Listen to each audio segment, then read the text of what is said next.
I hear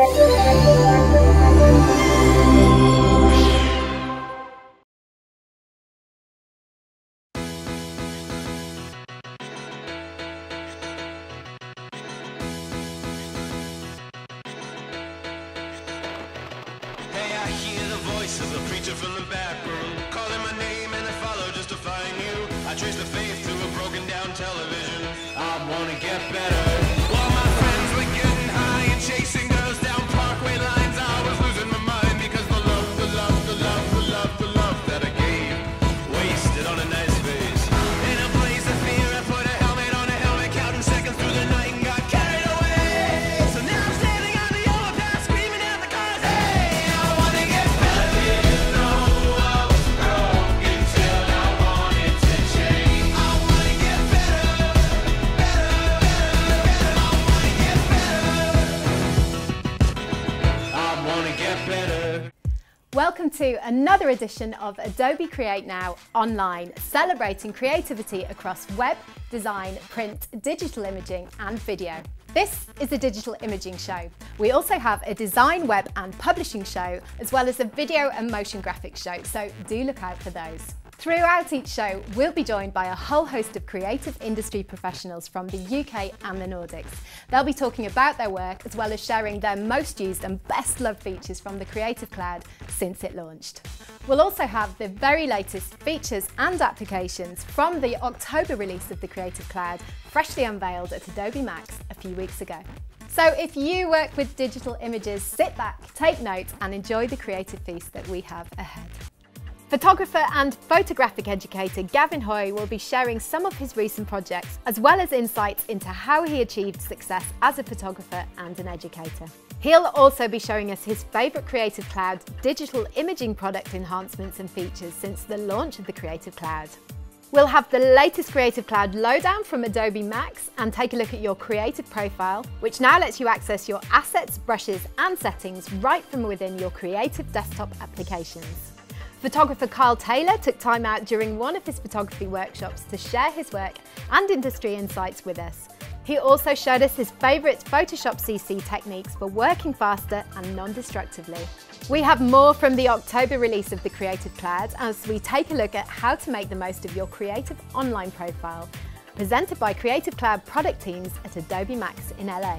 And recently back from Adobe MAX in LA, Adobe's Richard Curtis will be sharing his thoughts about the latest Creative Cloud mobile apps and creative services.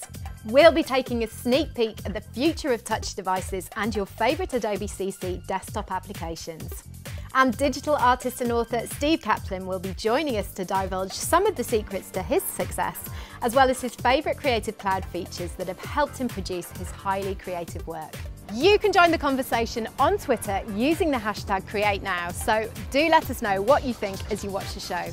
And do also take part in our fantastic competition. Here are the details. We really want to hear from you, so take part in our Twitter competition by sending in a creative tweet to tell us about your top Creative Cloud features. Our Adobe panel of judges will select their favourite tweet from each Northern European country: Denmark, Sweden, Norway, Finland and the UK. The winners will receive a 12-month membership to the Creative Cloud. But not only that, the overall tweet from all the regions will win a Microsoft Surface Pro 3. So get posting your tweets using the hashtag #CreateNow. The competition is open from midday on the 10th of November till midnight on the 13th of November. And you can see full details, terms and conditions at this URL. Good luck.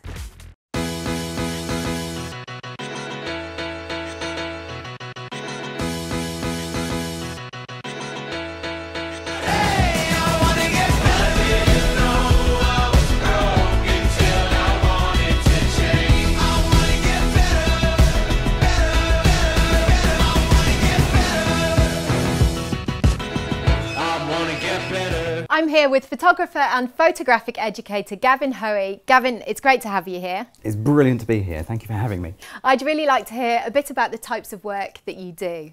Yeah, I do all sorts of things. I'm a photographer, as you say, and an educator. So I photograph everything from fashion through to my personal work, landscapes, people, anything. I love photography. And I love to help people to get better at their photography as well. That's kind of my other passion. Yeah, you kind of with your camera everywhere you go, waking, sleeping. Yeah, I'm sad to say it really is absolutely everywhere. It's on the desk in front of me. We know it's there, it's all right.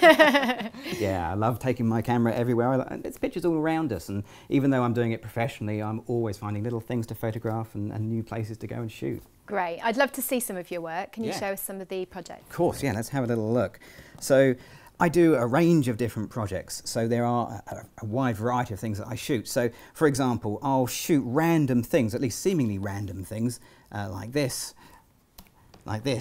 and you take it at the time and you think, well, what am I going to do with a picture like that? And that's kind of one of the things of photography is sometimes you'll take pictures and you'll not necessarily have an idea. You're just drawn to the composition, the image, the colours, anything. I couldn't even tell you what it is sometimes. It's that little kind of, I'm not quite sure, but I'm going to take it anyway. And that's the modern world we live in. In this case, took the shot, and then it was only afterwards I thought, yeah, I can do something in Photoshop with this. And I created a little action that made this kind of folded piece of paper effect, which is, it's not complicated to make, but if you can turn it into an action, it becomes a one-click process. And I love to share this sort of stuff. So that ended up on my website, shared with the world. And that's what you do with photography, you're sharing. Yes, creating and sharing, getting inspiration from everywhere. Completely. Let's take a look at some of the rest. So this one's a little bit more of a sort of a fashion style of shoot, and this one's actually my daughter, to be fair.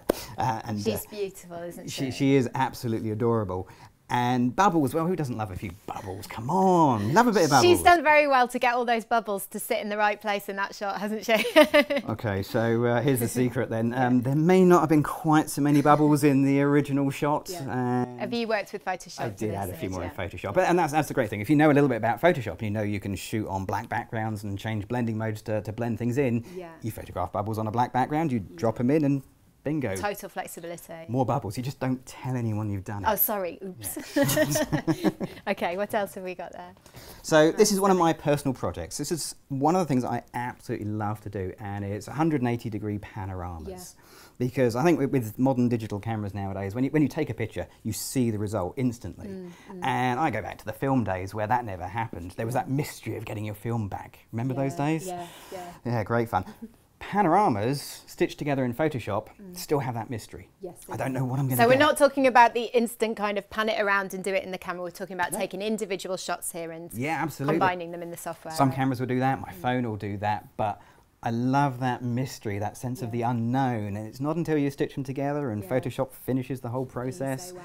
And it's like, yeah, that's something different. And it is, because it's not quite what you see with your eye. It's just a little bit wider, a little bit bigger. And of course, if you're capturing those individual shots as you pan around, rather than doing it within the camera, you're going to end up with a much larger image, aren't you? Huge file size. And that's fine. Photoshop doesn't care. It can handle it. It deals with it, doesn't it? No problem at all. It's only when you go and look at it and you think, wow, that is a whoppingly big file size. You want to make giant prints. Yeah, no problem at all. So you've talked a little bit about how you've worked with Photoshop in those images. How do you work with Photoshop in the rest of your projects and in your lifestyle in general? So Photoshop for me is the go-to application. And I shoot mostly in RAW, so I just bring an image into Photoshop, I can edit it in RAW and then go back into Photoshop for those little fine-tuning nuances. And the reason I love that is I can literally jump in, edit in RAW and jump out again. And that really suits the way I work and I edit my pictures. So there have been a lot of updates to Photoshop CC since the launch of the Creative Cloud, right? How do you manage to keep on top of all of those features, keep up to date? Yeah, there have been a lot, haven't there? And there are so many features, and not all of them are for photographers, and that's great because it means you don't have to know absolutely everything. So I tend to go through, look for the things that are relevant to me, and then I'll go and do some research because I don't have the ability just to say, okay, new feature, I know how to use it. I don't. You can probably work some of it out, but you might not be getting the most out of it, right? Yeah, I mean, some things are fairly straightforward, but if you want to really get the best out of it, I'll jump into Adobe TV. That's a great resource. There's some superb videos on there. 10 minutes watching a video, you are an expert in that particular feature. And of course, you can access tutorials directly from your Creative Cloud desktop app as well. So there's some really nice short form videos that you can do in your lunch hours and that sort of thing. Yeah, and that's probably what you want. You just want that little bite-sized bit of information to get you going, get the job done, learn the new feature. So Gavin, you've selected some of the key features that you use on a regular basis that are really, really important to you within Photoshop CC since the launch of Creative Cloud. Can you take us through those now? Sure can. Okay, let's jump into Photoshop and have a little look. So let's go pick a picture and we'll choose one. Here we go. Perfect example. Now, you mentioned earlier that I take my camera around with me everywhere. I do, but there are times when you just can't carry a big, heavy digital SLR camera around. So I will carry my little mobile phone with me everywhere. I mean, who doesn't? Yeah. As a photographer, what I want is the very, very best picture. And my phone's great, but Photoshop can give it that edge. Yeah. So one of my favorite new features is the ability to take a picture from my phone into Photoshop and then go to filter and go down to camera raw filter. So I can take my JPEG from my phone straight into camera raw. Not a raw format, but you can now use the editing capabilities that raw. Completely. So you don't have the strength and depth of a raw file, but what you have is the sheer convenience that raw gives you in Adobe Camera Raw. So I can come here, for example, I can tweak the white balance on this image to really give it that punchy sunset colour that I kind of wished was there, but it if only life could be as beautiful. Sometimes, isn't it? I can go in and use, I've got to say, my favourite slider in RAW, which is clarity. Yeah, I know, I'm a bit of a... Such a nice touch, isn't I'm it? a total clarity junkie. I know I shouldn't, but it's... and it's twice as strong, and you guys have made it twice as strong and without the haloing, and it's just... It's a beautifully refined feature now, isn't it? Okay, so done the clarity, and we're just going to punch up the vibrance because I like a bit of colour. If you're going to have colour, make it really vibrant. And then we can do a few other things. We can go and get, for example, the radial filter. The radial filter I find really good if all I want to do is just add a little bit of vignetting around the outside, because it just gives the colours the correct colour rather than being a little bit grey as some of the vignettes you can find inside of Photoshop do. So that corrects anything within the lens that's kind of got in there that shouldn't. Yeah, the ironic thing is I try and avoid lens vignetting all the time, but then I go and add it in Photoshop to pretty much every in a controlled way. Exactly, yeah. It's my vignetting, and that makes it perfectly okay. So that's a good stuff to do. So we can go and do that, and we can take our JPEG files into RAW, and then from RAW straight back into Photoshop, and then from Photoshop I can share it on Behance, or I can put it on my Creative Cloud, or I can print it out. I can do what I want with it. Yeah, fantastic. What's up next? Okay, so next, let's close that down and do something completely different. So one of the other new features that's come around recently is going to be the content aware changes. And content aware is just one of those just fantastic things. When it works, it is amazing. And now it works pretty much every time, at least enough for me to use it on a regular basis. And there have been some nice updates to content aware just in the last release, actually, of the Creative Cloud. It's a pretty modern new little change, and it's in a few different places you're going to find it. The place I use it most is in the patch tool, and there's been some nice new changes in the patch tool in recent times. So let's see how we go about it. So I'm going to grab myself the patch tool, and I'm going to make sure that the patch tool is set to content aware. So there's some new little features in there, but to start with, I'm just going to use it the way I've always used it, which is to draw a rough and particularly not very good, but I'll do my best. There we go, look, that'll do. Selection around the thing I want to remove, and then I'm going to reposition the selection just by dragging it. And I can just come across here. And the reason I love the patch tool is you see straight away. Got a nice preview there, haven't you? You get a pretty good idea about lining stuff up, which is really handy.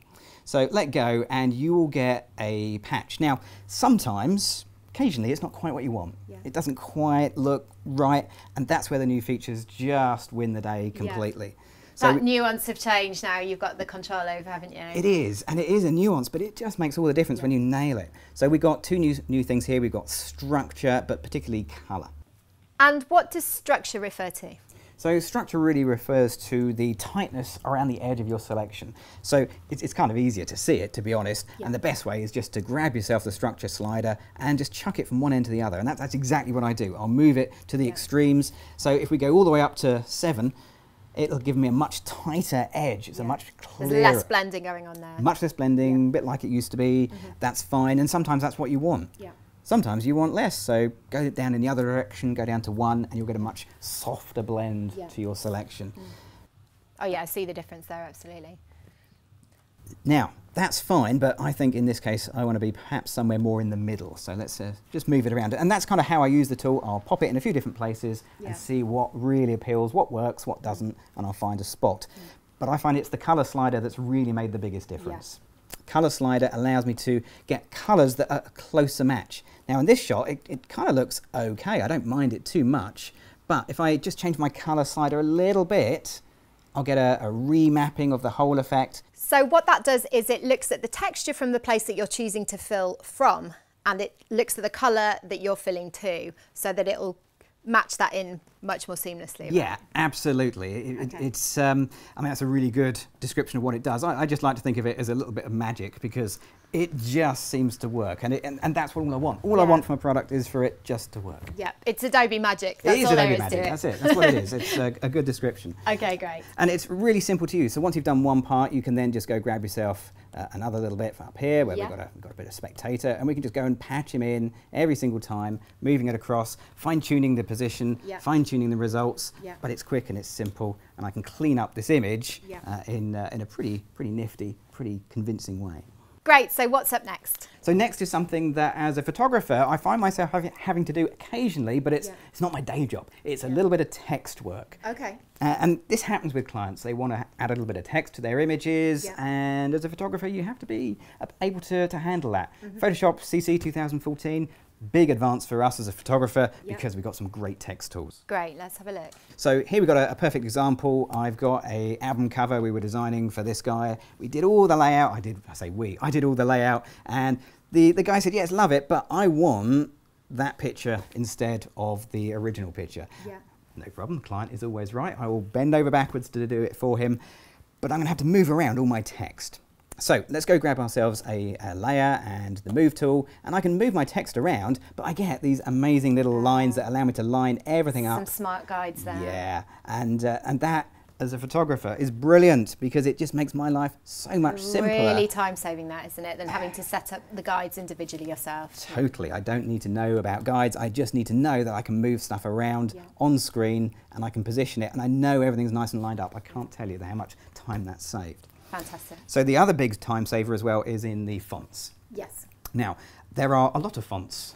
There are. Don't you love Typekit as well? I love the choice of fonts that we have now, and so do my clients. And we could spend hours with a few of my clients going just through the fonts and choosing font and after looking font. at them in situ is really important with the rest of the image. Right? It is, and before it was possible, but it wasn't exactly convenient. Yeah. Move on to today, and now all I need to do is I just select all of my type layers, I grab the type tool, and I can just go down through my list of fonts here, and they just change on screen. You can preview them live, fantastic. Oh, that's just fantastic. Such a lovely way to work, and so much time saved for me as a photographer. Okay, Gavin, so what's up next? Next is one of the smaller changes, but the thing that's had possibly one of the biggest impacts on my general photography.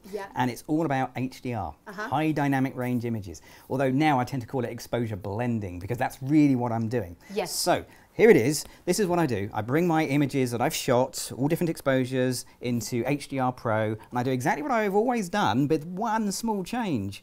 Now I come down to the complete toning in Adobe Camera Raw button, check it, click on the box that says Tone in ACR, and in one click I jump from HDR Pro into Adobe Camera Raw. Ah, nice. And it's just fantastic. And not only that, it's a 32-bit file. Wow. That is, I mean, huge amount of data. I've got an incredible 20 stops of dynamic range in this image. Just the amount of range that we can only dream of getting out the camera. It is the thing of dreams. It is. As I go through the exposures, it's like I've taken every single exposure and I could reshoot this shot at any exposure I choose. That's incredible, isn't it? If you haven't played with this, this is just one of those things that will utterly change the way you do high dynamic range images. So what's your final top feature for us, Gavin? So the last thing we're going to look at is some of the new blur tools, and these are absolutely fantastic. And the example I've got on screen here is a perfect example. It was part of a tutorial session we did that also ended up as a fashion shoot as well, because my work tends to blur like that sometimes. Sure. And it was a great shoot, and at the end of it we looked at the pictures and we decided it would be really good if rather than having a frozen static moment in time, we had some movement and blur in the hair. Add some of those dynamics back into the shot. Yeah, now Now, doing it in the camera might have been possible, but in Photoshop, it's actually become really straightforward and very, very convincing to do as well. It's almost better than doing it in the camera. So here's what I'm going to do. I'm going to go grab my self filter, and I'm going to go to the blur gallery, and I'm going to choose path blur. Now, path blur is at one level very, very straightforward. And that's kind of why I like it, because I kind of like stuff that's straightforward. It fits in with me rather well, I might say. And I can give this lovely blur, straight line blur. But the reason I love the path blur is simply because I can then go and add extra paths and extra movement to the hair or anything else by adding in new points. And I can follow the hairline just to give some blurring and movement into the hair. Right. So we can come and increase the speed of the blur and really make it look like the hair's moving. But I know what you're thinking. Yeah, her face isn't looking so great now, Gavin. Yeah, that probably wasn't part of the plan. So what we want to do is we want to bring the face back. Now, we could have done this with layers and layer masks, but we can also do it right here inside of the path blur. So I can just come and add another one. There we go, we just add another blur. And this is where you want to go and watch the Adobe TV videos, because if I hadn't seen the videos, I wouldn't have known I could do this. Yeah. I can go and select one end of my path, and I can bring the endpoint speed down, go select the other end, do the same thing, and I can pull back the sharpness on the face. You're counteracting the other blur there. Incredible, isn't it? Yeah, it's so easy to do. But then, of course, I've now got a clear side, a blurry side, and I want to just add a bit more blur in here. And I can keep building up these little path blurs and just building up the effect in such an organic way that it just fits in with the whole picture. And it really gives the effect that I wanted to achieve. Movement in the hair, sharpness in the face. Yeah. Gavin, thank you so much for sharing all of those tips with us. Some really, really good time-saving features and a lot of Adobe magic as well. Absolutely, yeah. I'd really like to get your advice now for those people who are starting out in the industry looking to get into photography, maybe professionally, maybe just from a personal point of view.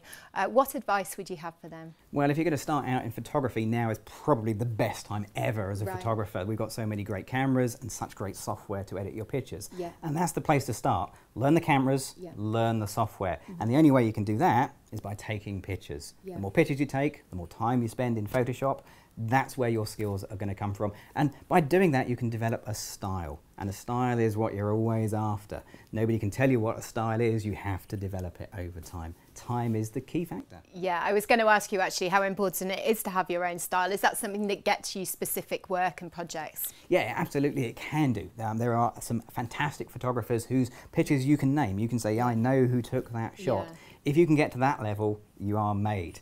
Yeah. For most of us, it's perhaps not that easy. So if you're starting out professionally, you want to try and build up your portfolio slowly. Keep taking pictures, keep taking jobs, and then build, and slowly you'll get better and better. And how important is it to have an online portfolio and online presence for people to see your work? Oh, it's massive. I mean, there is no other word for it. You've got to be online nowadays. Yeah. For a perfect example, I needed a portfolio for my fashion photography. Yeah. I needed it really quick. And to create one, I don't know, I know nothing about developing. I'm a photographer, what do I know? But what I do know is with the Creative Cloud, I've got Adobe Muse. Yes. And Adobe Muse, absolutely fantastic. Yes. 10 minutes on Adobe TV, watching a couple of videos on Adobe Muse, and I could create my very own portfolio. And it's amazing, and I absolutely love my portfolio. Yeah. It's very simple. I mean, it's never going to win any design awards, but it does exactly what I need. And it's quick and it's simple to do. And how long did it take you to build within Adobe Muse? Honestly? Yes. From starting, I knew nothing about Adobe Muse, it took about an hour and a half. Wow, amazing. I know. So you really think that anybody who's used to working with the Photoshop interface can watch a tutorial, come into Adobe Muse and start working? Well, I did it, and if I can do it, I think pretty much anybody can. It really is a very easy place to work because it has so many of the friendly Adobe tools we know and love, and the backup with all the videos. Yeah, you can do it, you really can. And guys, really do check out Muse. There's loads of tutorials, like Gavin says, online, but also you've got the ability within the software to create not just your desktop version, but also your tablet and your phone version as well. So your portfolio is going to look right wherever someone's viewing it, right? Totally. Yeah. Okay, smashing. Thank you so much for that, Gavin. Really appreciated your time and all of those fantastic tips. Brilliant, thanks for having me. So next up, guys, we've got the first of our Adobe MAX videos. It's time to see the newly updated and fully connected creative profile in action.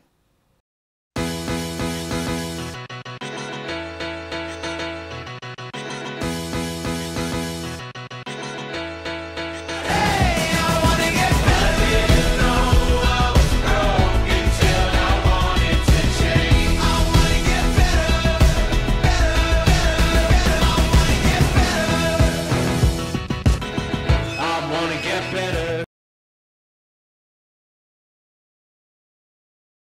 But one thing we haven't talked much about is how we tie all of this together. The thing that lets you create across everything, across your desktop, across your mobile apps, while leveraging the people and the content that matter most to you. Something we call the creative profile. Your creative profile connects you to all of your work, your files, your fonts, your colors, your brushes, your shapes, and any other creative content and assets that you care about. And it's going to move with you from app to app so that you can work anywhere and in any app across desktop or mobile or both. It puts you at the center of the Creative Cloud. So let's start the day by taking a look at your creative profile. I'd like to invite up Jeff Veen to get us started. Jeff?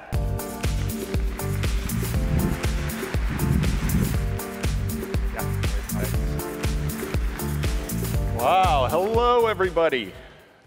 You doing all right? All right, good. It is an absolute thrill to be here. So look, over the last year and a half, we have built some amazing new technology into the Creative Cloud. In fact, in that time, we completely redesigned and refactored your creative profile. That is, your identity inside the Creative Cloud. I think probably the best place for me to show you that, or the most visible, is on adobe.com. So now when you come to our website and you log in, you get this dashboard that has everything that you have linked to your creative profile. So just a click from here, and you're over at Behance, where there are millions of creative professionals posting their work. And you can post your work there, too. Another click, and I'm at Typekit, where I have thousands of fonts that are included in my membership that I can sync to my desktop, that I can use on my website, that now even use on mobile devices. Now, another click, and I'm at Lightroom, and I've got all of my collections there, right? The stuff that I've been working on, Lightroom in the desktop and Lightroom on the iPad, all of that's here too. And then finally another click, and I'm at Adobe Color. And there, I can browse around and create my own color palettes, and I can use those in all my work too. Now, all of this is totally seamless, because all of this is connected to your creative profile. But honestly, I think a lot of the real value is when you take your assets with you, when you have them right at your fingertips while you're doing your work. So over this last year, we spent literally like hundreds of hours talking to creative professionals about how they do their work really like online when they're sitting at their computer, but also offline too, in the real world. And it's no surprise, right? We all take our tools super, super seriously. We spend time organizing and personalizing and really sort of working with our tools, but not just those tools, right? But all the bits and pieces that we use in our work, right? Everything I just showed you, the fonts and the colors and icons and vectors and just everything. I think it gets really interesting then when you move all of this into the cloud, right? Now, I think services like G Drive and Dropbox and OneDrive are super, super interesting. We even have our own in the Creative Cloud. But the value in these services is not just from all that seemingly limitless storage, right? In fact, all that storage often amplifies a lot of our bad habits. So I can't tell you how many folders I have like this. Does this look familiar? Logo, final 4, no really, I mean it, .psd, right? Yes. So look, I think there's a better way. I think we can stop storing the raw materials that we use in our work today in file systems that were designed decades ago. Instead, we should have all of our assets at our fingertips when we need them, wherever we're doing our work on any device that we have. That was the motivation behind the creative profile. That's what I'd like to show you now. So let's have a look. Would you like to see the new Photoshop? Good, let's do that. All right, I've got this desktop machine here, and so I'm going to launch up Photoshop. And the first thing you can see is that I am logged in, right, with my creative profile. So everything is connected here. And if you look, I've got this Creative Cloud icon, and I've got a new feature here called the library. And it's got everything I need. Now, this is brand new. We're shipping it today in the version of Photoshop that you'll be able to download as part of your Creative Cloud membership. So I've got all my colors here, and color themes as well. I've got typographic styles. I've got layer styles that I've extracted right out of layers in a bunch of documents. I've got a bunch of brushes here that I'm using in various applications, and then a bunch of graphics that I'm going to use, right? So let me just open a file that I've been working on with a web designer for a client called Hike Finder. They have sort of a search social thing for finding hikes when you're out in the outdoors.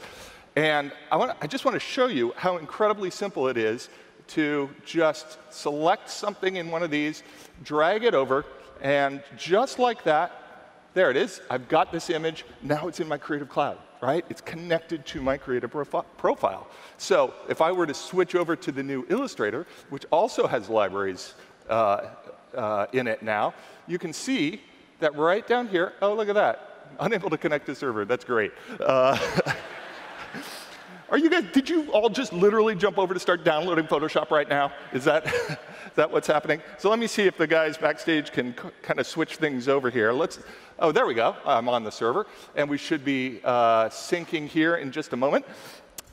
So while that's happening, I can show you it's just as easy as this, right? You drag something over back and forth. I mean, the really good thing is whether I'm online or offline, everything is synced locally, so I always have access to everything.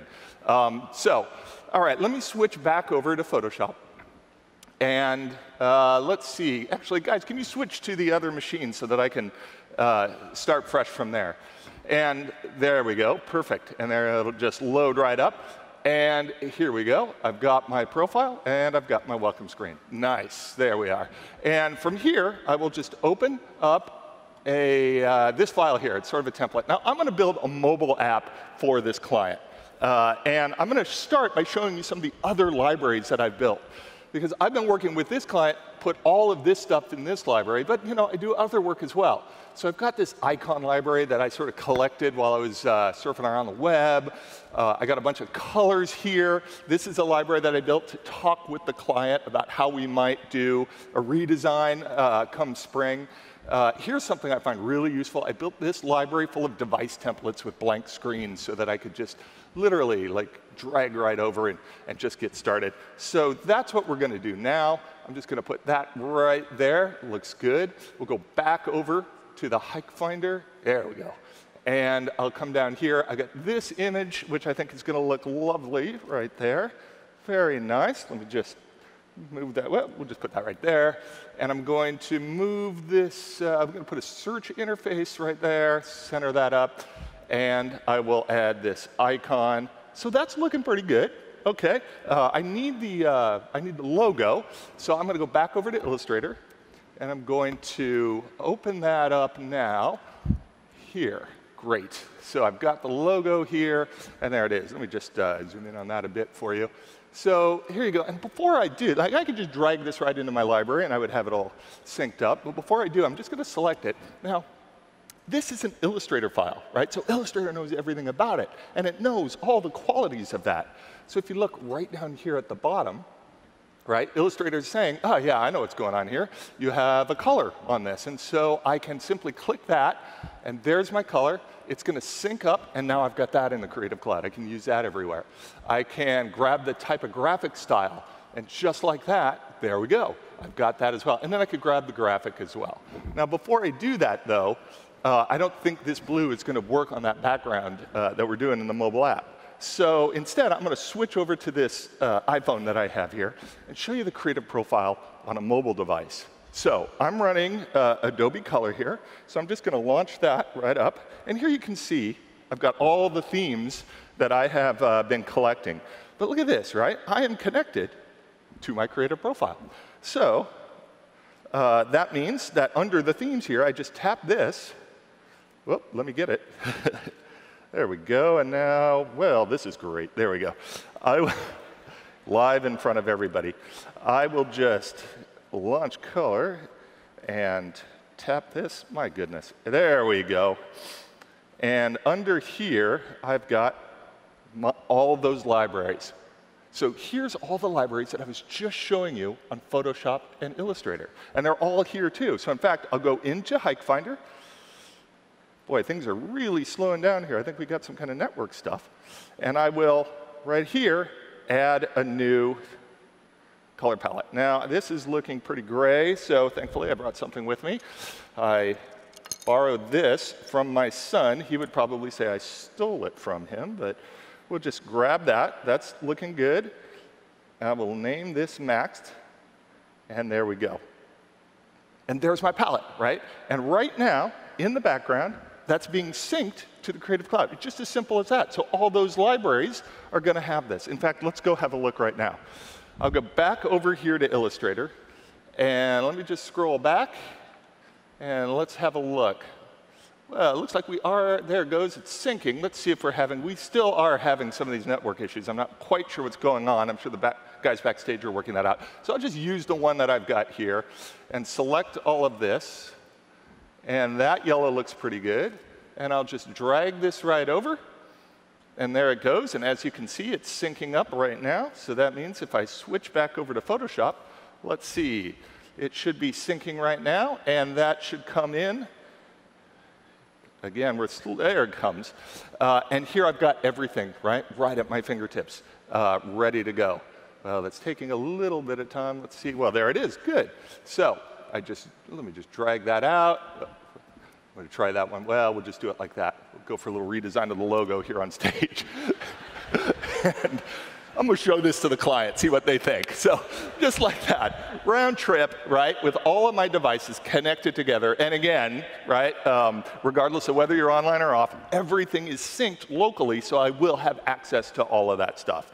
So we've been using this a lot internally. And one of the things that we found, right, is that we do our work by ourselves all the time, but we also do a lot of work together. So we built another feature. In fact, if I show you right under here, I've got a menu item here with my library called View on Website.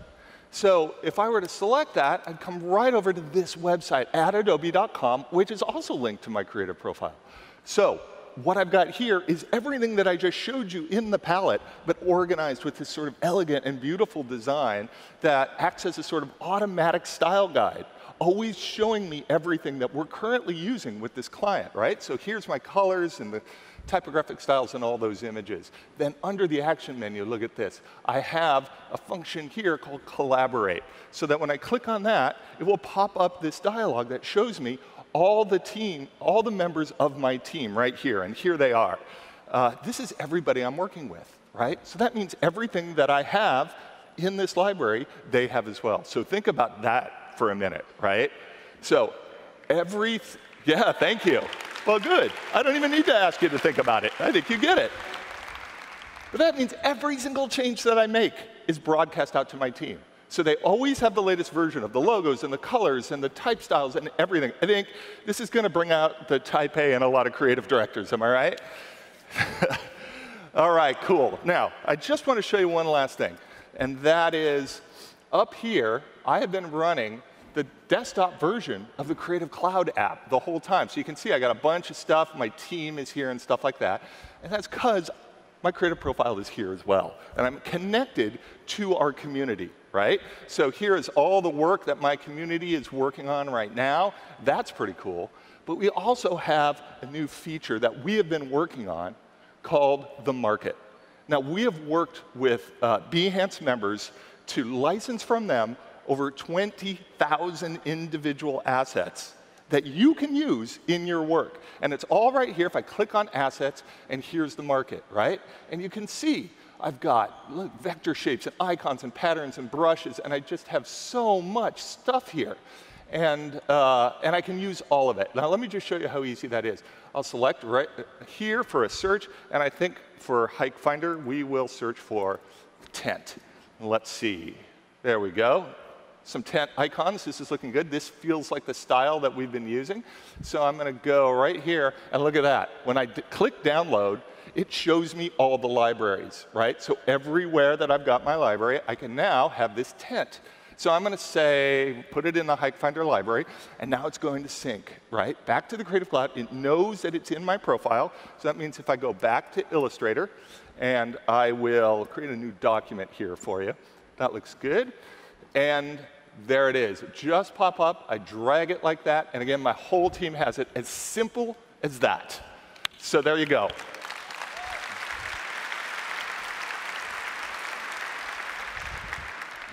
And so that is sort of an overview of the creative profile, right? It's in your desktop apps, it's in your mobile apps, connected to our community, and now available with 20,000 assets in the market. Our work on the creative profile is really just getting started. So you're about to see a bunch of today's demo, and all of those demos, you will see that the creative profile is at the core of absolutely everything we're doing now.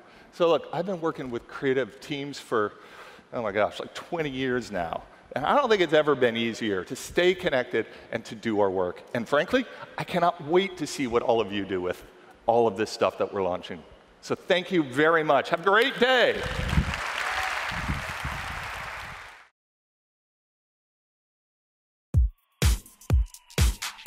We really want to hear from you, so take part in our Twitter competition by sending in a creative tweet to tell us about your top Creative Cloud features.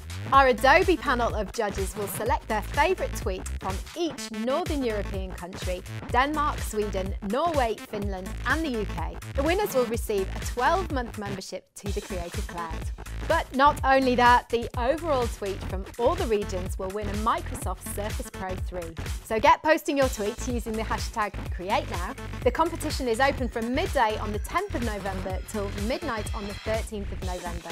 And you can see full details, terms and conditions at this URL. Good luck.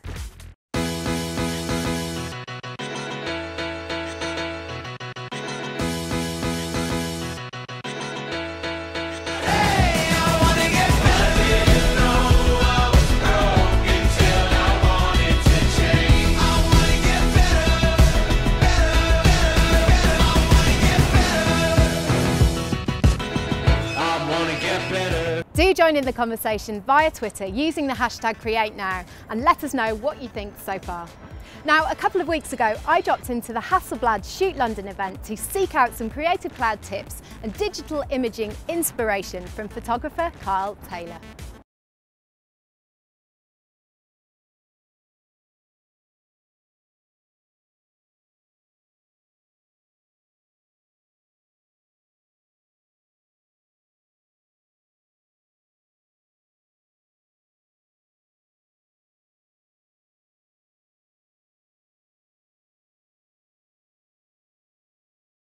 I'm here at the Ultraman Brewery in London and I'm joined by photographer Carl Taylor. Carl, thank you so much for taking time out to chat with us. Pleasure. Can you tell us a little bit about the Hasselblad Shoot London event and what you're doing here? Absolutely. Basically, it's a professional workshop studio environment for pro photographers to come along, see the latest equipment, learn the latest techniques. Several pro photographers, myself included, will be demonstrating lighting techniques. Adobe are here as well, demonstrating techniques as well. Yep. So it's basically a workshop for pro photographers right in the heart of London. It's an annual event. It's got to be a dream thing to come to as a photographer, I imagine. Oh, it is, and it gets very busy. A lot of photographers turn up, all levels actually, but it is aimed more at professional photographers. Yeah. And they get some fantastic tips, fantastic tutorials, and it's all completely free. Are you running workshops here as well as presenting them? Absolutely. We've got a live show each day called Smash and Splash, where we're doing these spectacular images where we're crashing whiskey glasses together with exploding liquids, balloons filled with paint exploding, and then we're doing some impromptu fashion workshops here as well. Fantastic. I'd love to see some of your work. Would you share some of the images with us, talk us through some of the projects you work on, and maybe give us some tips as to how you captured those images? Yeah, absolutely, love to. This image is one from Iceland, and my style is often described as being simple but striking. I try not to make my images too fussy. I prefer very much more just a simple amount of dynamic, an uncluttered background, or a background that juxtaposes the subject really well. So in this example, the technique I've applied is to underexpose the ambient scene, underexpose the daylight, and then just flashlight the model who's in these colourful, bright fashion clothes to bring her out and separate her from the background. It gives this kind of surreal element to it, doesn't it? It does, absolutely, and I love that surreal element in these type of shots. So again, simple but striking. I mean, there is complexity in it as well, because obviously we've got all the scene and the waterfall, but again, I try to not overcomplicate the image. It's just this feeling of spectacular juxtaposed with this unusual situation of a model, high fashion, stood in this unusual location. When you're putting compositions like that together, are you kind of consciously thinking about the thirds ratios and, you know, setting it up like that, or is it just a feeling and a sense that you have after doing this for so long? There are certain rules that you should follow. I guess for me it is more of a feeling and a sense, knowing, you know, after 25 years in the business, you kind of get a feeling for what works and what doesn't. What I do say is that most of the images that we shoot on location, especially in fashion, they're pre-visualised. I work them out, I'll recce the scene, I'll sketch the image, and before we even arrive with the model, I kind of got a good idea what I'm about to shoot. Sure, absolutely.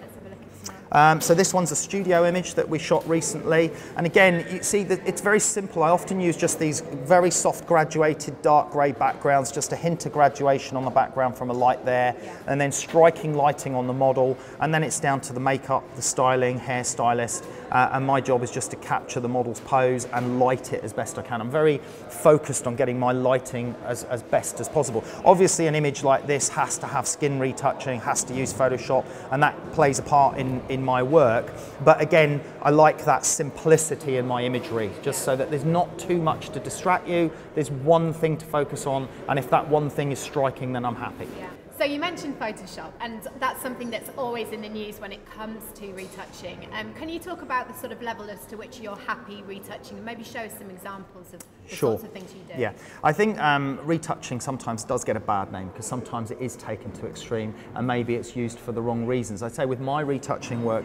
it's more about enhancing an image, it's more about adjusting an image to get the lighting a little bit more perfect, and just finally polish the image in those last stages. More about if you could have got the makeup how you wanted it and the lighting how you'd wanted it in the camera, it's just kind of getting it to that. Yeah, exactly. Stage. It's just those final finishing tweaks to the image. I mean, if we take this one as an example, I've got the finished retouch one here, and I've got the original image below, and if we just flick between the two, you can see that there's a minimal amount of retouching. If we go in closer, you'll see that we had some strands of hair going across the face that were unavoidable because we had a wind machine running on the model. So those were then retouched out, you can see here, and there's a little bit of burn and dodge work taken on the hair to brighten up some of the hair. Yeah. Then the next stage of retouching was retouching the skin on the face, and then the final stage was retouching the arms a little bit and dodging up the actual main image. But overall, if we take that image and compare it to the actual original, if we knock those two layers off,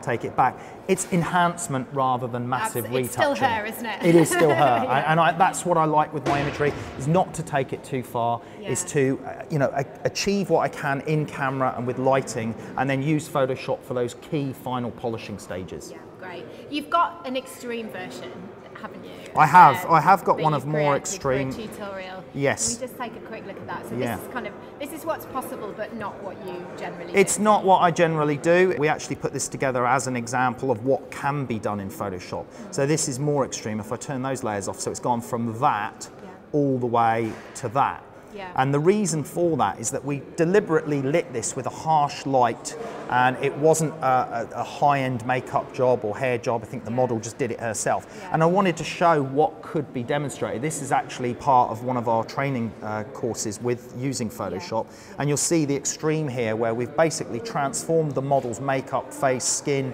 hair, retouched the whole thing, and reshaped the lighting to bring it to that level. Yeah. But that's not my normal level of working. My normal level of working is to polish it in camera and then finish it off in Photoshop. But yeah, you can see what a dramatic difference Photoshop can make to an image if you really need to do it that way. Yeah.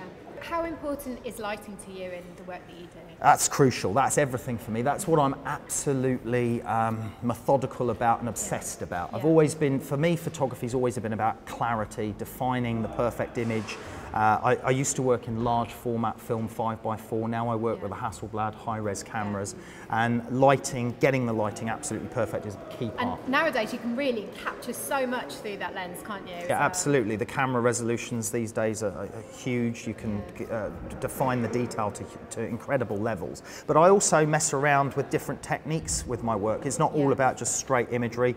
We do some interesting things like this one here. We've got a paint explosion captured in a 1/15,000th of a second, finite detail that the eye would never see normally. And I love that shot. It's very reminiscent of the Creative Cloud logo, actually. Yes, yeah, there's a little bit of that going on there. Maybe that's where I got my inspiration from.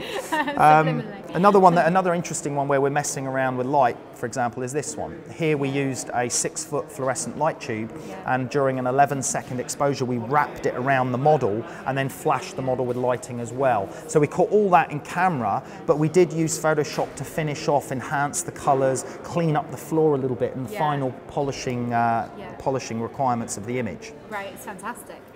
So you do a lot of editorial and fashion photography. What other projects do you work on? Mostly advertising. Our main work actually comes from product and still life photography. We shoot a lot of things from alcohol, sunglasses, anyone that manufactures anything that's quite boring to look at and they want to make it look exciting, we get involved in producing those advertising images that you either see in the shop windows or in magazines, and those highly polished images are a result.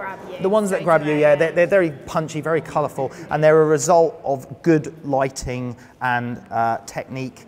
This sort of thing here, this one we did for Hill Figure, but you're taking a fairly boring object and making it look exciting. But you're making it look essential to you. Yes, exactly. Making it desirable is the words, yes.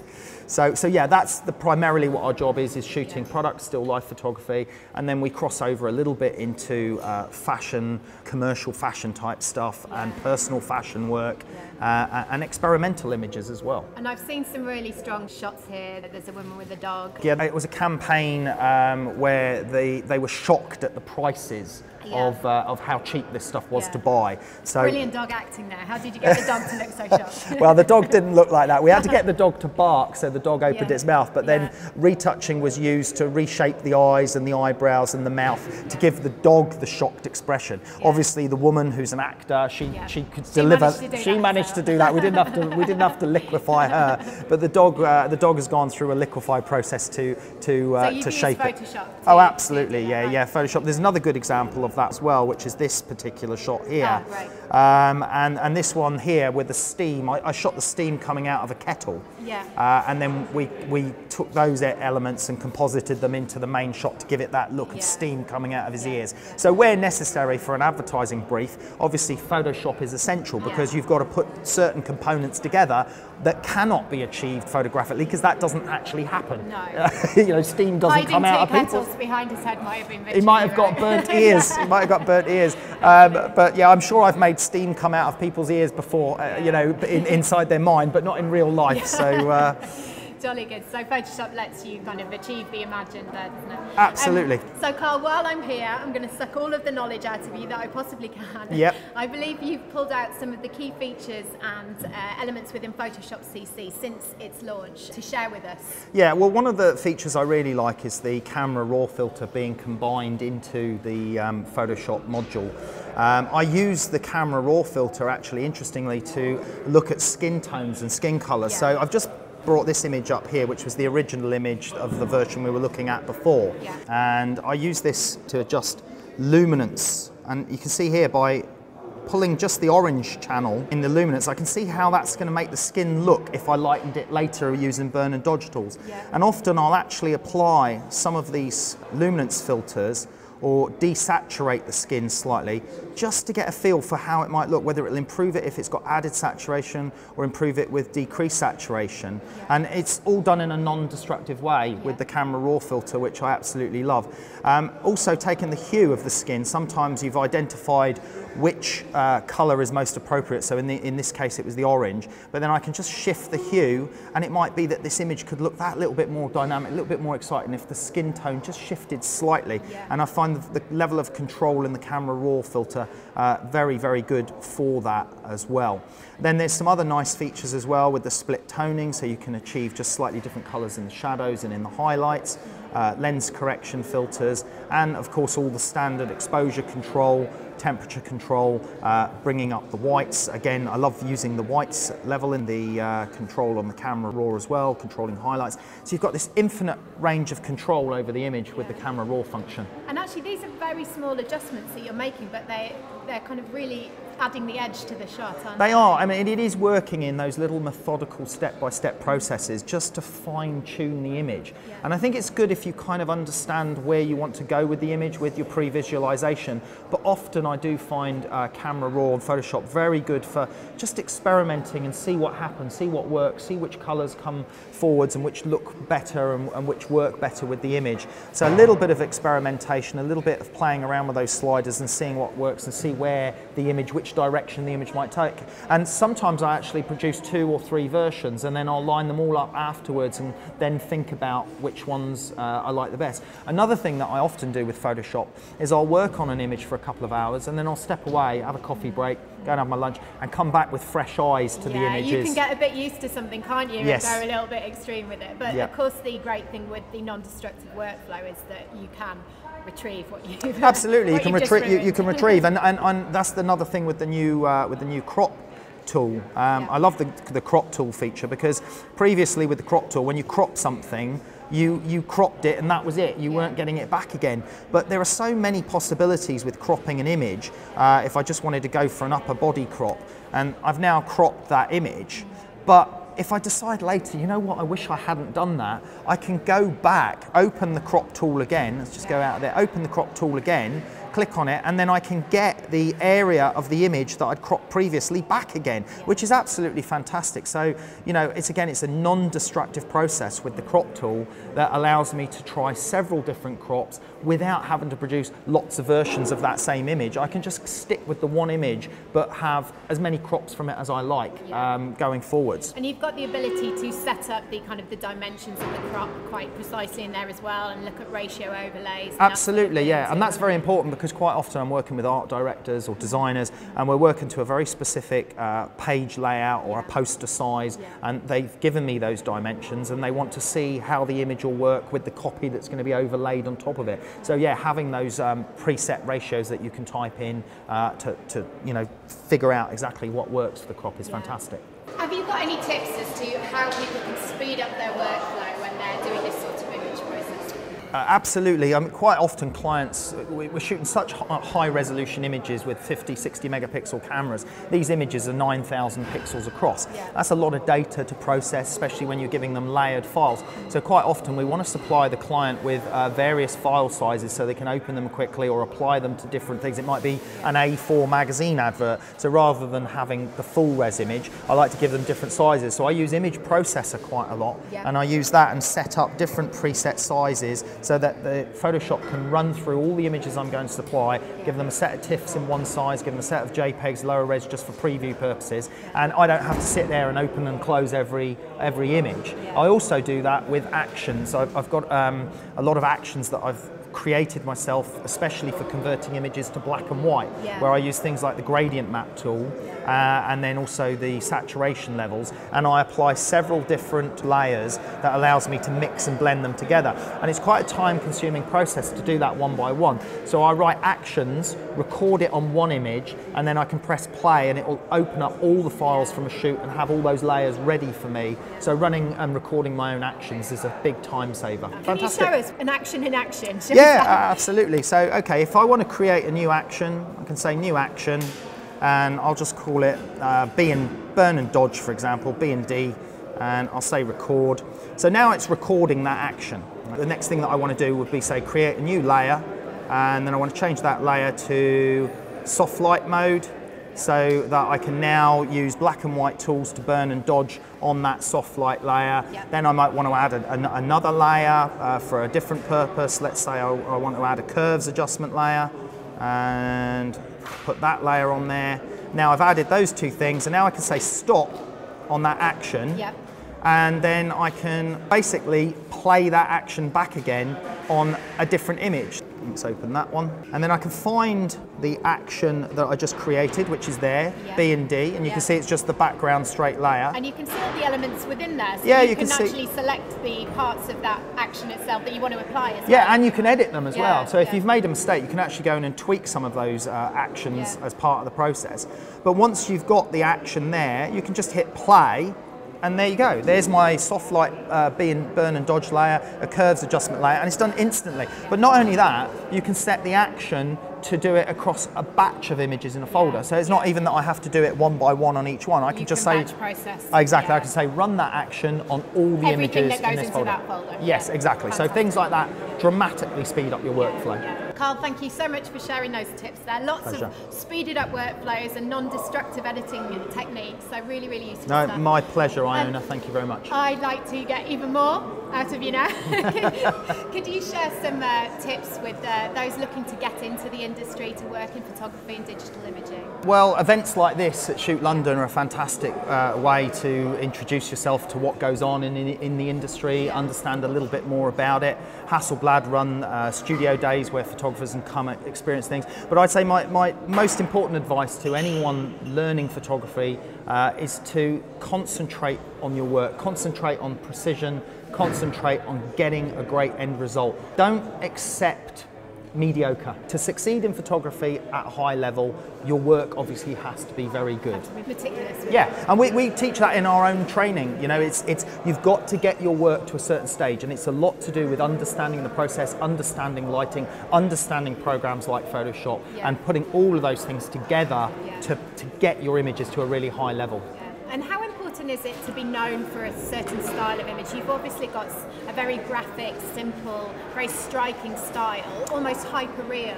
Yeah. Well, I'm glad you say that actually, because that's how I hope my images come across. I'm a little bit unusual in that I do shoot quite a few different genres of photography. Some photographers specialise just in fashion, some just in still life. But I enjoy photography so much that I like to try different things. And I've been doing this for 25 years now. Actually started in photojournalism, and I've sort of moved across different areas within the industry. So you've been used to telling a story very, very quickly and very visually. Yeah, and in different ways, you know, working in the field, on location, smaller formats. Now I work mostly in the studio with lighting.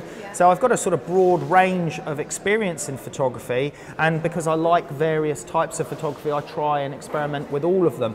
But I don't think it matters necessarily whether you concentrate on just one particular thing like fashion or portraiture or whatever. The point is that understand what makes an image good, understand about lighting, understand about composition, and understand about the tools at your disposal. It's the crafting it is.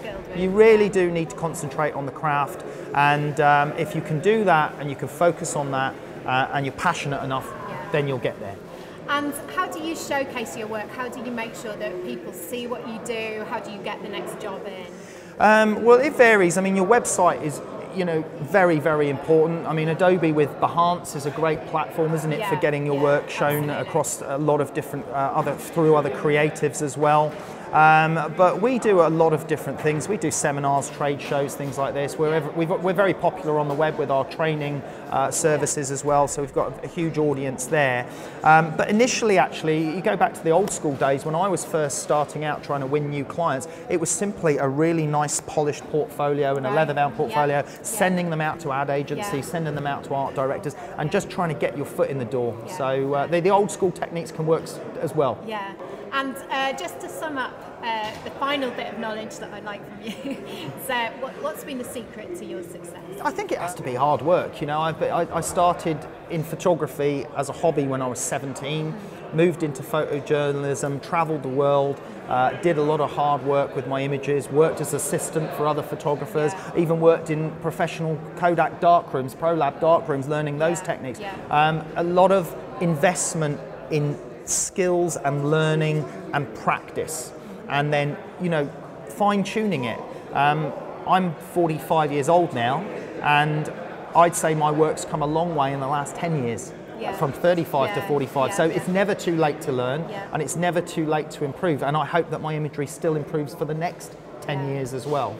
And how important are tools like Photoshop, the Creative Cloud, how important are they to what you're doing? Well, they're absolutely essential. They're as essential as my camera filters, my cameras, lenses, and lighting. They're all part of a complete process sphere, if you like. Yeah. You know, the end resulting image is the final objective. Yeah. And there are various tools and skill sets you need to reach that objective. Yeah. Photoshop, Lightroom form an essential part of that. Great. Carl, thank you so much for your time. It's been fantastic to chat to you. Thank you. And we'll hope to catch up with you again soon. Thanks very much.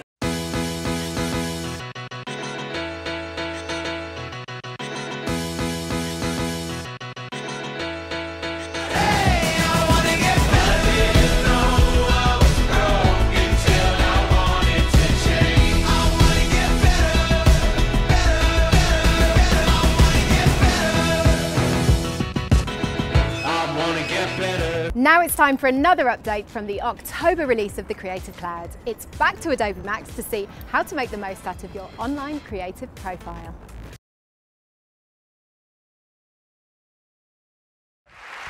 So it's been really amazing for both Scott and me over the last 6-9 months watching this stuff come together. In particular, when they started to connect with the desktop apps, the workflows that those enabled, even inside Adobe as we were working with them, really just blew our minds.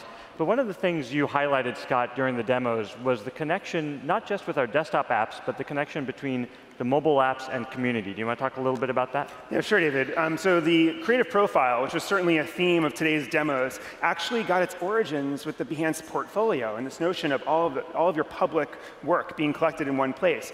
The creative profile opens up all kinds of possibilities for integrating Behance into creative workflows, like quickly publishing work in progress from your desktop and mobile apps, adding portfolio projects directly from many of the mobile apps that we saw today, and having endless inspiration, just endless inspiration at your fingertips. So integrating community into the tools that you use makes sharing your work and getting feedback and attribution a more natural part of the creative process. Yeah, and it really has been working well. We now have over 4 million members on Behance. Scott is very excited about that, as are we all. That's a huge milestone for the team. 20,000 projects every day get uploaded now. And here's the cool part. They're actually getting uploaded earlier in the process, which means the creative community is helping everyone that's posting improve the work before it's finished. So really starting to leverage the creative community in the finished work itself, which is great to see. But the really amazing thing for me has been watching as this community has evolved and grown, some interesting dynamics starting to take shape. Some members, we're seeing more and more members now joining and posting portfolios as they're looking for a job. And we're seeing more and more people, creative directors and recruiters, joining Behance to find and hire creative talent. So in effect, a talent market was starting to take shape. Now, Behance has always been about the community first, so instead of hearing about it from Scott and me, let's hear from the Behance members themselves.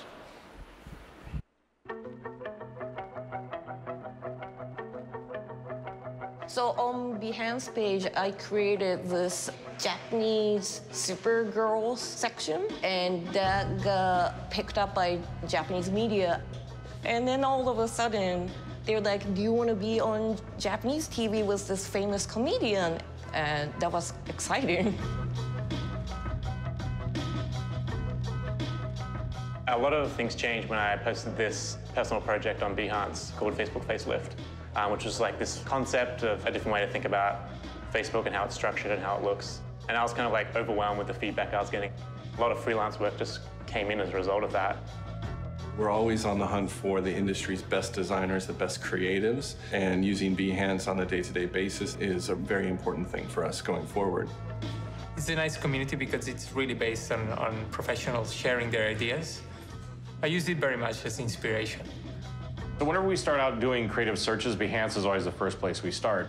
We need a lot of very specific but very high-level creative skill sets. And so Behance allows us to do searches where we can get really specific about what it is that we're looking for and be able to find the best talent. Behance is a very valuable resource, and in our industry, the most important thing is talent. I use Behance not just professionally, but just because I like looking at good work. You can look at a resume till you're blue in the face, but ultimately it's the work that is what you're interested in. And so Behance is the best platform for the work that we're looking for.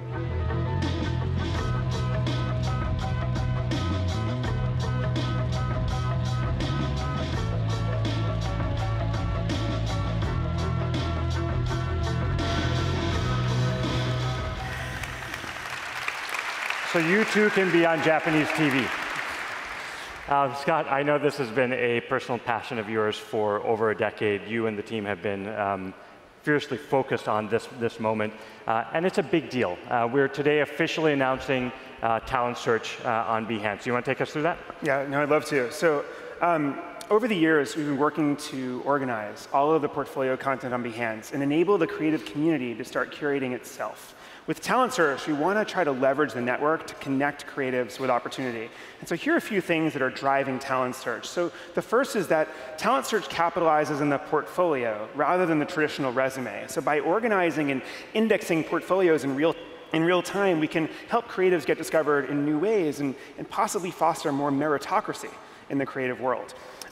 Talent Search provides search capabilities for the full Behance platform, so much more than just Behance's website, including dozens of portfolio networks powered by Behance for top art and design schools like RISD and SCAD and Pratt, as well as thousands of other personal portfolio sites. So Talent Search gives companies this incredible reach and access to the next generation of creative talent.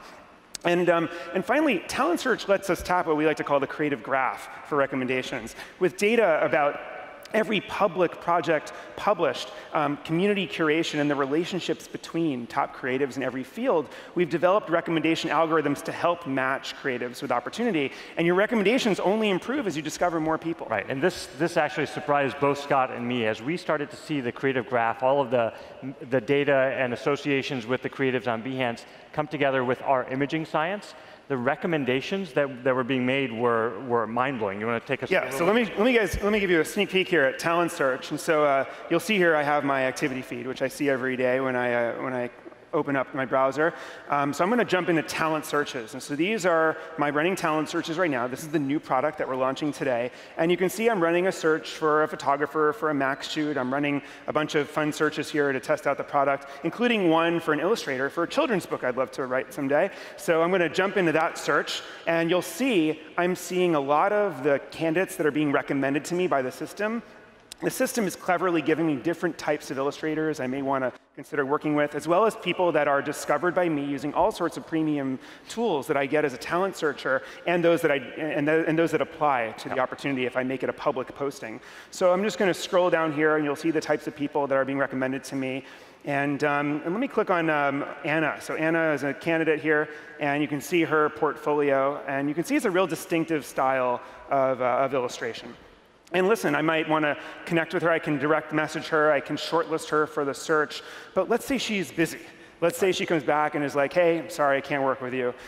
What if I could see similar candidates based on the creative graph and all the information we know about her?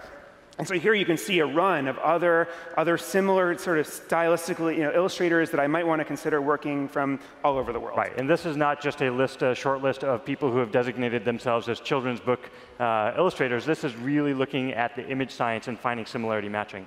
Now, the really amazing thing about this is when you can narrow in on a single project. So let's take a look. Yeah, sure. So similarity and using some of the image recognition technology that we found around Adobe and some of the data science. Here's another example of a portfolio of someone who I've been following for a while in Australia. And I'll click on this project of his that is all about The Great Gatsby. He did some sort of thing for perhaps the movie. And you can see that I have this option at the side here called View Projects Like This.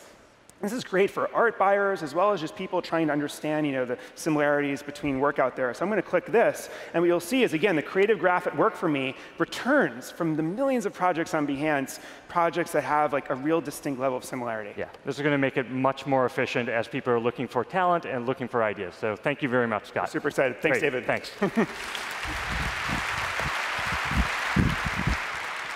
So big day today for everything we're doing in mobile, big day for Behance with 4 million members and this new Talent Search product.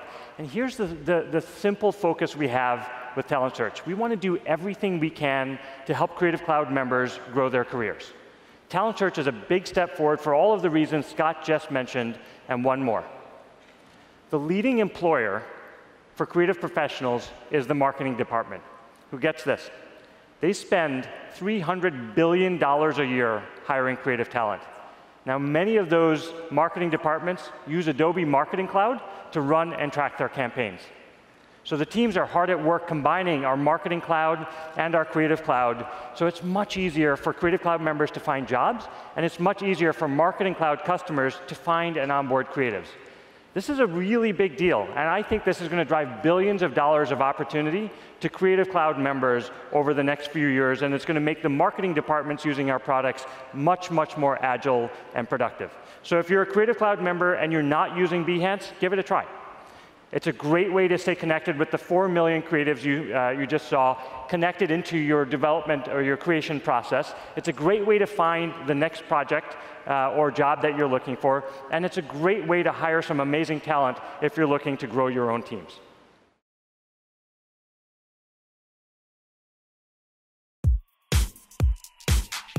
We really want to hear from you, so take part in our Twitter competition by sending in a creative tweet to tell us about your top Creative Cloud features. Our Adobe panel of judges will select their favourite tweet from each Northern European country, Denmark, Sweden, Norway, Finland and the UK. The winners will receive a 12-month membership to the Creative Cloud. But not only that, the overall tweet from all the regions will win a Microsoft Surface Pro 3. So get posting your tweets using the hashtag #CreateNow. The competition is open from midday on the 10th of November till midnight on the 13th of November. And you can see full details, terms and conditions at this URL. Good luck.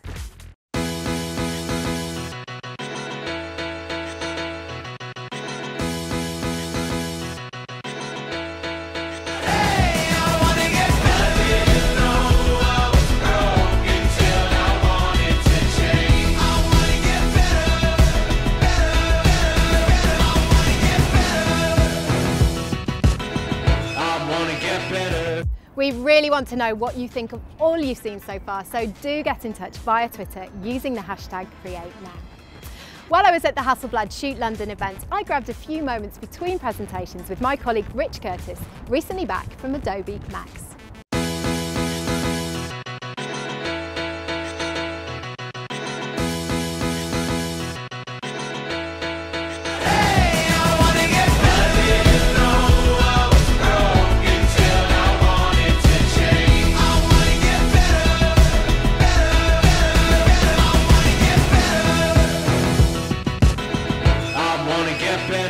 Rich, thank you so much for joining us. You have just come back from Adobe MAX, so you've seen all of the latest features from the October release. Can you tell us about what the standout features were for you from a digital imaging perspective?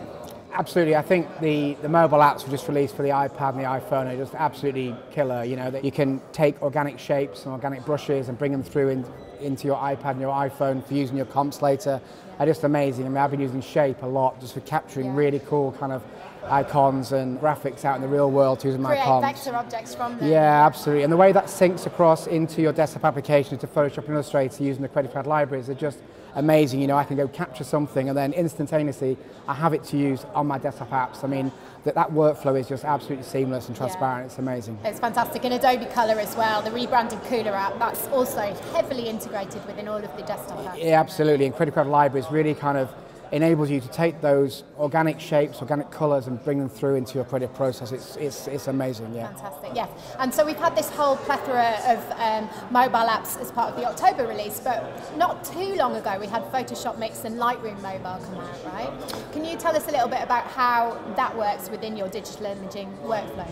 Yeah, absolutely. I mean, as a travel photographer as well as my Adobe career, you know, I go out a lot and do a lot of photo shoots abroad, and a lot of the time you're traveling on buses and cars and aeroplanes, and you want to just do your edits when you're on the go. It can be a little bit of dead time, that. Yeah, absolutely. So I just normally sit in a hotel, synchronize all my raw files to my iPad very, very quickly, edit on the go, and then when I get home, my edit's done. I've just got to tune it up using Photoshop and Lightroom, and you know, it's just a seamless workflow. So how does Lightroom Mobile work with the desktop application?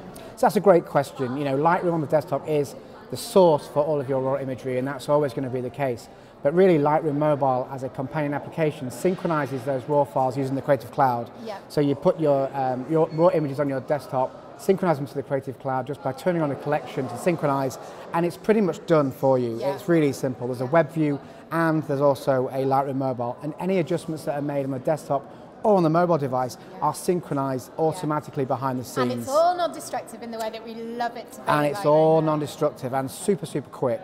And actually, your Lightroom Mobile files are also then available to you within Photoshop Mix, aren't they? Correct, yeah. So if you want to do some image compositing and having some ideation during the cycle on your mobile devices, then you can access your Lightroom Mobile, your camera roll, your camera, your but also Cloud files as your well. Creative Cloud files, but also Dropbox and things like that. So anywhere that contains imagery, you can bring it in and do some composites. Now, the great thing about using Photoshop Mix is that it creates your layer PSD file.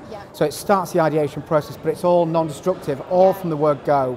And also, the great thing about Photoshop Mix is it's utilizing the Creative Cloud server technology to have Photoshop on the server to be able to use. Really powerful processing now. Really powerful. So things like camera shape reduction, upright, and content-aware fill on these mobile devices that really enable you to take your imagery to another level, all on the mobile device.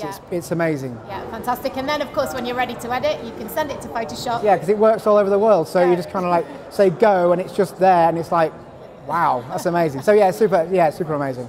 Super amazing. Great. So some really, really good ways to work on the move there, all in addition to your Creative Cloud desktop applications and fully integrated. Rich, thank you so much for joining us. We hope to catch up with you again soon. Great. Thanks very much, Anna.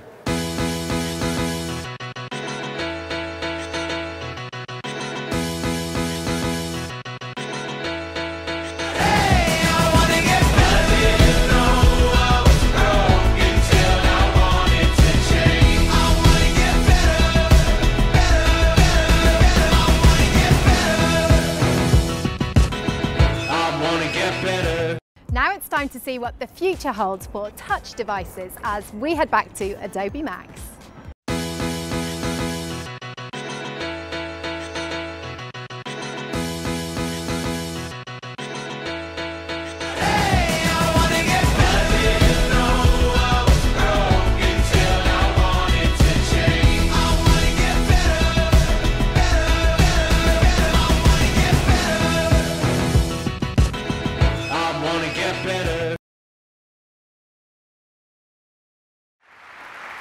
Hey, Josh. Hi, Josh. Good morning. Good morning. Good to see you both. I've got a couple demos to show you. The first one on the Surface Pro 3 here. I'm sure this crowd likes Photoshop. Are we going to show them something to do with Photoshop now? We're going to start with Photoshop. So I've got Photoshop running on the Surface Pro 3 here. I love Photoshop. I've been in Photoshop for over 2 decades now. But honestly, the user interface in Photoshop has not changed much in that time. And so when we started to explore touch, we knew that we would have to radically shift the way that we design the interface. In order to do that, we've had to make some serious changes to our software. We've had to separate out the UI layer from the underlying application code so that we could make those radical changes to the user interface. But what you're showing still is the original user experience of Photoshop. This is Photoshop. Photoshop you know and love and use every day running on the Surface Pro 3. I've got a PSD loaded up here. Now this PSD, like most of our Photoshop files, has lots and lots of layers. If I open up my layers panel, you can see there's some 60+ layers inside this space. But what I'm going to do is I'm going to switch over to a completely different workspace. The workspace I'm in now I call Playground, and Playground is one of our areas in which we can do those experiments in the UI. You've never seen Photoshop look like this before. And one of the things you're seeing now is a new feature that we're playing with called the Layer Inspector. The Layer Inspector is this tool that I have up over here on the left, and I'm going to go using touch now, grab my inspector, and start to drag that across my PSD. And as I do, you'll see it starts to highlight all the different layers that I roll over. So Satya, that's really all of the layers in Photoshop that you can actually inspect with your hand, which is such a... I mean, that is just the most magical thing, which is we always, when we dreamed of building this, was how could you naturally use touch along with all the other things that you've traditionally used to really enhance the productivity of the creative process, and that's a great example of it. Yeah, I mean, we've always wanted to just reach in and touch Photoshop, and I can do that now. So I can reach in and I can actually just go and select these layers, and by doing that, I've just created a layer comp. I can go and grab the selection now and move it out of the way. I'll grab my layer inspector again, select a couple more layers, create a layer comp, move that one over there. I've got a layer comp picker. I can go grab that last layer comp I had, move that into place, just using touch, interacting directly with the Photoshop file. It's never been expressive like this before inside this application. That's pretty awesome. It's rad, right? We really want to hear from you, so take part in our Twitter competition by sending in a creative tweet to tell us about your top Creative Cloud features. Our Adobe panel of judges will select their favourite tweet from each Northern European country, Denmark, Sweden, Norway, Finland and the UK. The winners will receive a 12-month membership to the Creative Cloud. But not only that, the overall tweet from all the regions will win a Microsoft Surface Pro 3. So get posting your tweets using the hashtag #CreateNow. The competition is open from midday on the 10th of November till midnight on the 13th of November. And you can see full details, terms and conditions at this URL. Good luck.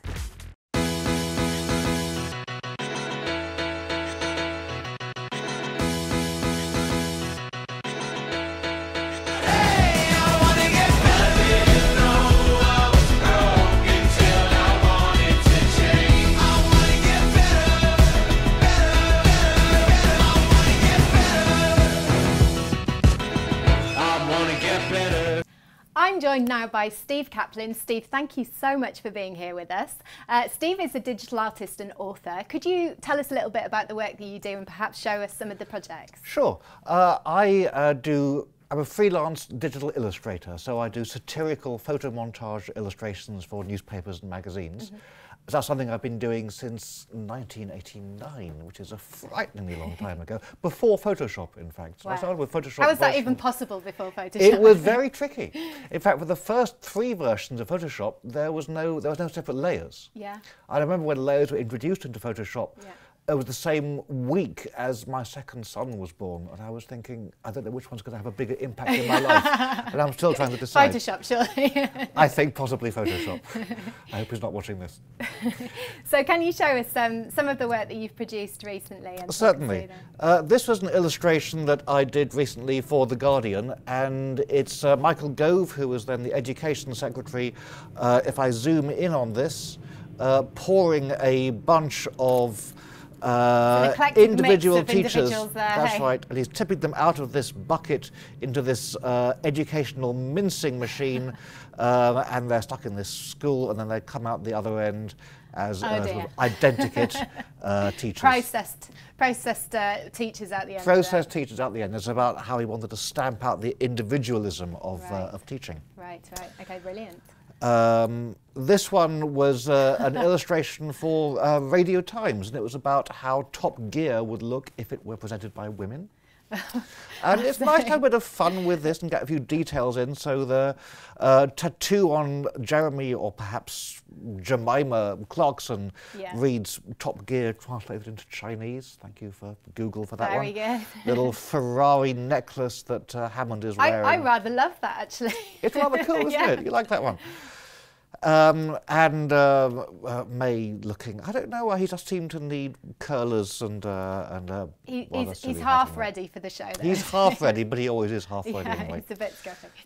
Okay, excellent, that's great. This was for a Christmas card for the Italian news magazine Internazionale, and it's Obama as Father Christmas. I think that kind of speaks for itself. It was surprisingly tricky to put this one together to make the view through the glasses work, so you get this like distortion of the way the glasses, refract the view seen through them, and then getting his face to blend into the beard and everything. And the beard, I mean, is that something that you had to draw individual strands of hair on? I had to cut out individual strands of hair, yes, to make those fit. And in fact, quite a few of them are drawn. So how long did that particular image take you to produce? Oh, about an hour. Oh, really? Is that all? Oh, gosh, it looks like much. Yeah, you certainly do. Because the newspapers, they will phone up at 2 o'clock and want finished artwork by 5 o'clock. Right. Okay. The shortest deadline I ever had was for the Independent, for the front page illustration. I had 45 minutes for that one. Oh, wow, okay. And it ended up with them phoning up saying, "Is it ready?" I said, "I need 10 more minutes." And they said, "You can have 5 more minutes." So you really rely on our software performing quickly for you, right? Well, of course, absolutely. Not only that, but of course I know all the keyboard shortcuts, which you have to do. Yeah. But also I write a lot of my own keyboard shortcut, and I write a lot of actions, which will speed up things that I do repetitively. I was going to ask you about actions, actually, because they can really make a massive difference. They make a huge difference. Yeah. And certainly when I see people sitting there doing the same task over and over, I think, you don't need to do it. Yeah. Do it once, record it, and then you can retrieve the whole thing with a keystroke. Absolutely, absolutely. And do you tend to personalise your workspace as well and kind of save lots of presets and that sort of thing when you work? I do. I have two main workspaces, one for regular Photoshop editing and one for 3D. Yeah. And with things like 3D, I just like to have the panels set up the way that I want them. Yeah. And I like to work with like a CMYK color picker because most of my work is for print. Those kinds of things. And you just evolve, you know, your favourite sets of brushes, your favourite tool shortcuts, all those kind of things. Absolutely. So I guess the new libraries panel that's just come out recently, where you can access all of this from everywhere, is going to be hugely important. The new libraries panel is great. I really like it. And I particularly like the fact that it ties in so well with mobile applications. Yes, absolutely. So I can be out at sea, something that I like the shape of, photograph it with the shapes tool. It'll convert it into a vector object, and then it'll appear there for me in Photoshop. It's fantastic. Isn't it exciting? How it's very exciting. It's really exciting. Have you got some more projects to show? Just a couple. This was a retouching job I did recently for Reader's Digest magazine. It was a cover of Gillian Anderson, and they just wanted her sort of cleaned up slightly, and this is the result. What's interesting about this is that it was quite important to maintain her as a woman in her 50s and not try and make her look too glamorous. Yeah, it's very tricky, isn't it, getting the right level of retouching. Obviously, this sort of thing is in the news a lot. We've sort of talked about it with a lot of different photographers who do this sort of work. And people will say, oh, no, you can't use Photoshop to retouch people because that's tinkering with nature. Before I came on here, I had some makeup put on. You've been photoshopped, that's that was tinkering with nature. And Steve, I'm you looked wonderful before there anyway. I'm not used to wearing makeup. It feels odd, doesn't it? I guess you're used to this stuff. I am a little bit, I feel like my face is cracking. So what sort of level are you prepared to retouch images to? Are you prepared to change shapes of bodies and that sort of thing, or is it very much Most of the work refreshing? I do is satirical. Right, right. And so I'll go to ridiculous lengths. Right. For my own holiday photographs and family photographs, I had this thing until recently thinking, actually, I shouldn't retouch them at all because I'm messing with my own history. And then I was on holiday recently in Istanbul at a fish restaurant, and the waiter brought this magnificent tray of fish out, and I photographed it. And when I got it back home, it was just a tray of dead fish. And I thought, actually, what I want to do is to make this recreate the liveliness more like it of felt. That. Yeah, yeah. So I used Camera Raw in there to enhance it. And so I think from that point of view, retouching as much as you like is okay if it's recapturing the memory of what the event felt like, rather than so much what it looked like. And I think also in real life, I mean, things are in 3D, so they have a different feeling and a different kind of dynamic to them, really, don't they? Rather than something that's a flat. And you have to make things stand out. So, you know, when you're in a restaurant, you're looking at something, that's what you're focusing on. In a photograph, you can see the packet of cigarettes on the next table. You can see the people arguing in the background. Well, if you dim all those out, so it brings your attention in, that helps you to recapture the scene. So, no, I'm all in favour of retouching. I think it's a good Actually, thing. I find Lightroom Mobile, even the algorithms now for the automatic kind of settings, just one button click to enhance the levels and that sort of thing. So it's a really fantastic job to start with. Do you work with Lightroom Mobile at all? I do to a very small extent, but I prefer to get my images back to my desktop on a 27-inch monitor and where I can actually see what I'm doing. Get cracking straight away. I've tried editing images on my iPhone, and frankly, the screen just isn't big enough. Sure, maybe Having a tablet's said that, better. Well, there's some great apps. I mean, Photoshop Touch is excellent. Photoshop Mix, which I've been playing with recently, is fantastic. You can do pretty much instant cutouts of objects. You can put them onto backgrounds. The whole interface, the way that you move between layers and you scale things by dragging them, it is so clever, so intuitive. It is, and it's got the power of the Adobe servers with the content-aware fill and also the straightening tool in there as well, hasn't it? So it's really... Seriously Our impressed. apps are seriously powerful, aren't they? So they are seriously powerful, and what's good is that, that the mobile apps are not attempting to replicate the whole Photoshop experience, but they're giving you a very workable set of tools that you can actually use to make mobile things happen. Yeah, fantastic. You obviously have been working with the Creative Cloud for some time now. I have. What have been the benefits to you in what you do? When the Creative Cloud was first introduced by Adobe, a lot of people got quite upset about the subscription model. They said, no, I like to own my software. Why should I be paying for it? The chief benefit of the subscription is that it's updated all the time. Every couple of months, new features come out. There are new tools there. There are things I can do this month that I couldn't do 2 months ago. Particularly recent things like the path blur, the spin blur. I don't know. Okay, most people who create maybe satirical photo montages, most kind of photo montages in Photoshop, they want to do things like having a car driving, so they want to make the wheels spin around. Yeah, all these compositing tools are really important, aren't they? Yeah.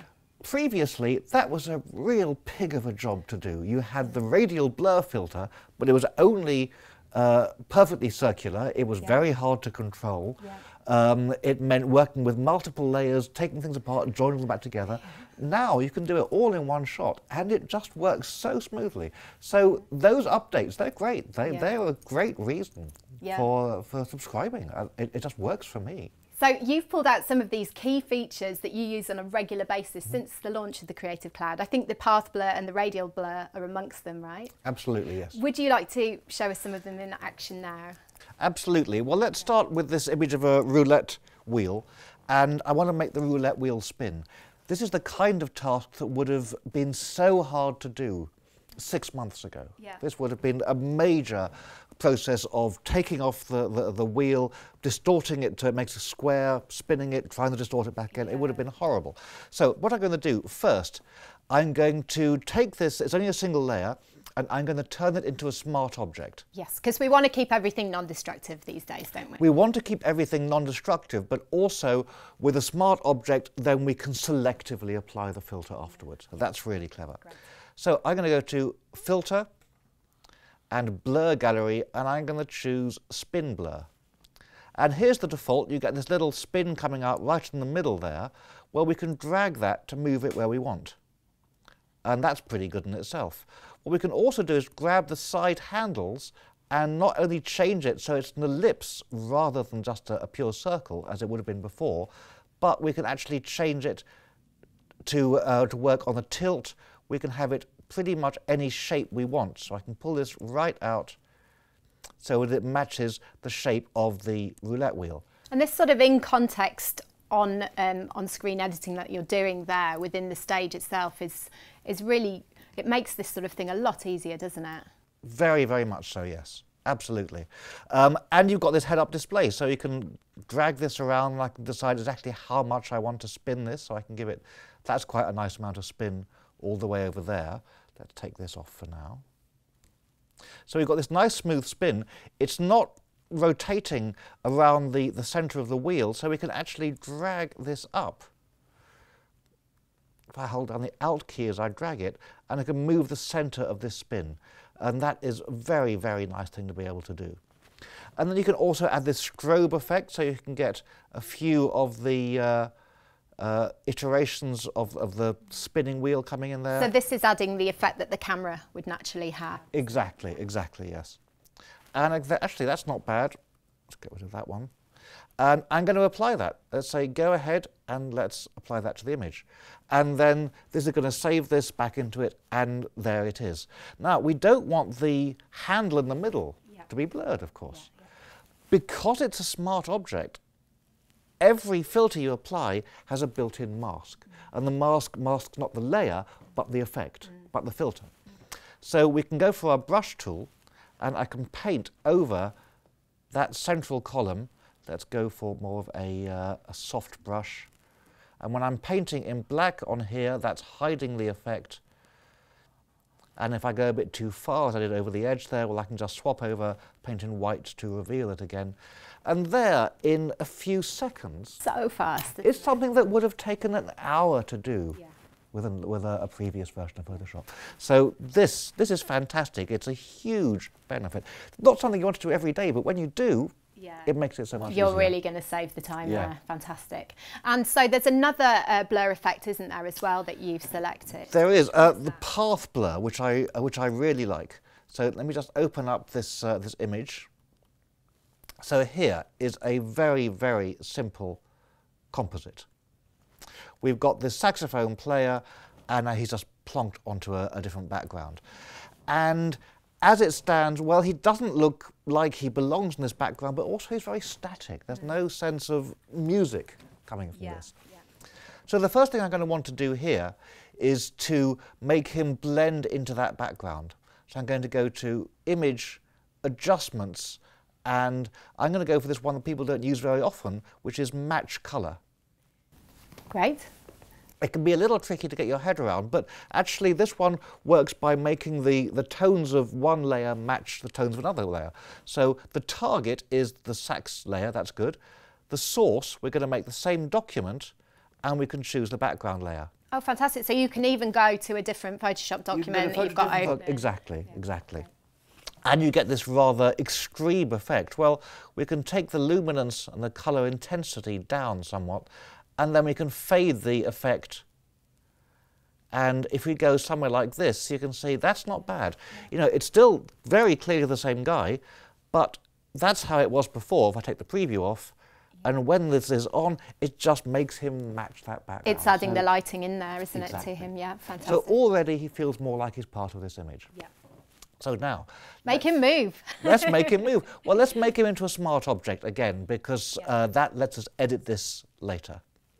So let's go into Filter, Blur Gallery, and choose a Path Blur. And here's the default, this little horizontal blur. And what I want to do is actually move this out just over the saxophone so that we get a bit of a curved blur on there. That's quite good, it's giving us some movement in it. And we can grab this end and let's have that, change the speed of that so you get a bit more motion. Yeah, so it's exactly what it says on the tin. You are drawing the path that the saxophone would have just taken. Exactly. Yeah. Now we want the blur on the sax, I like that, but I don't want all that blur on him. So what we can do is draw another path behind the saxophone, and on here I can set the speed to 0, and that takes the blur off him entirely. So you're using a combination there of the kind of the widget-based editing and the sliders on the panel there too. That's right, I'm using using two separate paths in here. One for the saxophone, and the second one limits the effect. So now I can just say, okay, let's have a look at that on our image, and it's rendering that back into the image, and there's our effect. We've got this nice blur going on the saxophone, but he is left largely unblurred. So we've gone from there to there in a very short space of time, and because it's a smart object, we're going to anytime double-click it, it's going to open it back up in that blur gallery exactly as we left it, and now we can change it.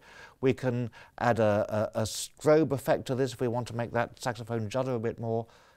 And because it's a smart object, we can always go back and edit our results, change our mind later. Yeah. Fantastic. And I mean, to do this in the past before the path blur, what sort of process would you have had to do? I would have duplicated the layer, I would have applied a radial blur without seeing what we were doing, just with this tiny little thumbnail preview, and then use a complex series of layer masks to make the two layers blend together. Well, I'm so glad we brought this effect out for you. So am I. It's because you can do spectacular things in an instant. Absolutely. So that's an example of compositing there. So there's another effect that you have selected as well for compositing, which is the perspective warp. Perspective warp filter. I love perspective warp. It's great, isn't it? Really good. I'll point out before we go on, it doesn't work with everything. It works mainly with boxy objects. Yes. Something that you can easily select the planes around. Yeah. So I'm going to try that on this image here. So it's a bus on a London street, and that's really all it is. And we to move the bus around, there it is, you can see it's a separate layer. The trouble is, it's from the wrong angle to fit this route. Yeah, buses aren't allowed on the pavement, Steve, are they? And buses aren't allowed on the pavement. You've noticed that as well.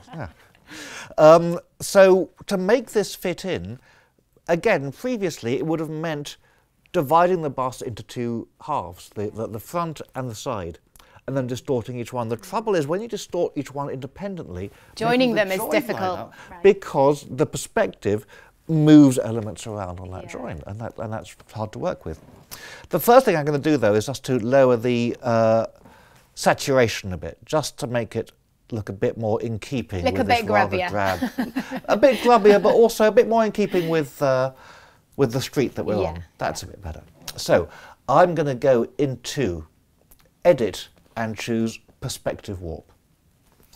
And this is a really nice tool. So you start by drawing a rectangle over the front of the bust. I'm going to go for that corner there. And all we need to do is to make this more or less follow the perspective of the bus itself. And that really helps because it just means the perspective of the box will match the bus, and it'll get much better results this way. There's the first one. If I now start at the back and draw another plane, it'll be for the side of the bus, and you can see when I get close, those two lines change to blue. That means they're going to snap together. And the same thing again. I'm going to adjust these handles partly so that we get the lines matching the perspective of the bus, but also so we get the vertical at the back matching the vertical of the pole at the back of the bus, like this. And that's it. That's all it takes to define the perspective of this bus. We can now click on the warp button, like this, and if we hold the Shift key down and click on any of these verticals, it'll constrain it to being a true vertical. Great. What we can now do is, well, we can move this bus up and down, and I can grab one of these back handles and I can bring that back in just like this, and I can grab the front one and bring that out to make it wider, and let's make this match the perspective of the street. And it really is just as easy as that. It does such a great job, doesn't it? It's like magic. It's that Photoshop magic in action, really, isn't it? And when we take the lamppost that I'd cut out earlier and bring them to the front, you know, there is that bus rather neatly fitting onto the street. And again, doing in seconds what would have been a very difficult job before. Yeah, absolutely. Thank you so much. So what else have you got to show us? Lots of good stuff. These are all my favourite things that are showing up in Photoshop now. So, automatically selecting a focus range. So here's a photograph of a bear, and it's been photographed against this, I don't know what kind of background, is that a beach? Yeah, and the tones are very similar to his nose, aren't they? So actually creating a mask there, it is quite difficult. Yeah. And he's got a sort of fuzzy edge with the fur as well, so that's quite hard to select. If we now go to select and focus area, what it's going to do is to look at this image, find the in focus areas, find everything that's out of focus, it'll see that as being the background, and there we go. And that's all it takes. That's stunningly good job. We can save that to a layer mask, or we can then go into refine edge, and then we can go over the fur, and it'll blend that in, you know, much more neatly with that background.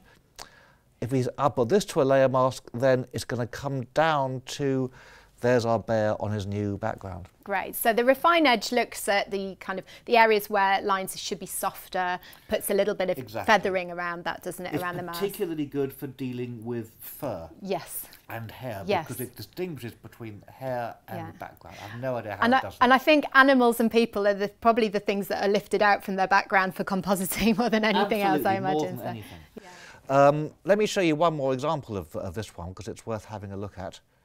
So here's another picture of this woman lying down on a grassy background, and you can see that the background there is out of focus. Yeah.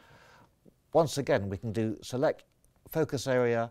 Now, this is a slightly more complex image because we've got the foreground out of focus here as well as the background. But you can see it's taken out all that background, it's even taken out inside her leg. Well, we can just paint over this foreground, just very roughly, to say we want to keep that as part of the image. Fantastic. We can go over her hair to say, you know, that's just a bit soft, it should be in focus there. And it's taken in a bit of extra background where we can just drag over that to get rid of it. Great. and there it is. And once again, if we wanted to, we could go into a fine edge, tidy that up. But it's made this cutout simply because there was an out-of-focus background. Yeah, so it's looking at the detail within the pixels, the sharpness of the actual pixels themselves, right? Exactly. Okay, great. It's glorious. Some really time-saving features there. Have you got anything else to show us? Yes. Great. So here is a photograph of Wilmington-on-Sea, and it's an okay scene. It's got all the buildings there, but you've not only got the lights inside the buildings, you've got all the bright lights of the museum. And I thought, wouldn't it look nice if this was a night scene? You've got reflection there on the ground, which you wouldn't have on the concrete of the pavement and the road and that sort of thing. Exactly, all that kind of stuff. So let's see if we can turn this from a day scene into a night scene. Now, this would be normally, I mean, certainly doable, but quite a fiddly job. We'd have to select all the windows individually. Yeah. Now, we can go to select colour range, and as well as being able to select different colours or skin tones, you can now select just the midtones, highlights and shadows. So I'm going to select the shadows, and let's have a quick mask preview. Yeah. And you can see the areas without a red overlay are the selected areas. Mm-hmm. And we can increase the range of this, and you can see that's now creeping, you know, across the ground, and that actually looks quite good. So I'm going to load that as a selection. We've got marching ants all over the place, a ridiculously big selection. What we can do is make a new adjustment layer, and adjustment layers, of course, mean you can change your mind later. And with any adjustment layer, once you have a selection active, it will use that selection as a mask. So we can now darken up that background. Let's switch to our blue channel and add a little bit of blue in there to make it look more like a nighttime scene. And there's our instant night. Now, you can say, okay, it's not perfect, but because it's working with this mask, we can easily switch to the brush tool, and we can paint the effect back in the areas where it was missing. Yeah. So we could take out that shine on the pavement there.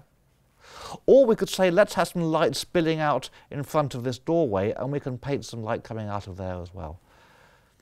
So because it's an adjustment layer, we can easily manipulate it. But what we've done here, again, in just a few seconds, is to turn this from a daytime shot into a nighttime shot, simply because we're able to select those shadows automatically. Yeah, isn't it great that you're not having to spend all of this time on the painstaking, boring side of compositing now? And more Photoshop is giving you a do what I mean button. Yeah, yeah. And that's what we really It's doing some of the intelligent work for you, isn't it? And it's doing some of the drudge for you. Yeah. And you can focus on the creative side. Exactly. Great, so what's up next? Camera Raw. Camera Raw is a fantastic way of editing, as the name implies, raw images. And you've always been able to use it on JPEG images as well, but you have to open them as raw from within Photoshop, and it's been rather clumsy. Now you can call Camera Raw as a regular filter on any image or any single layer, which is fantastic. Yeah.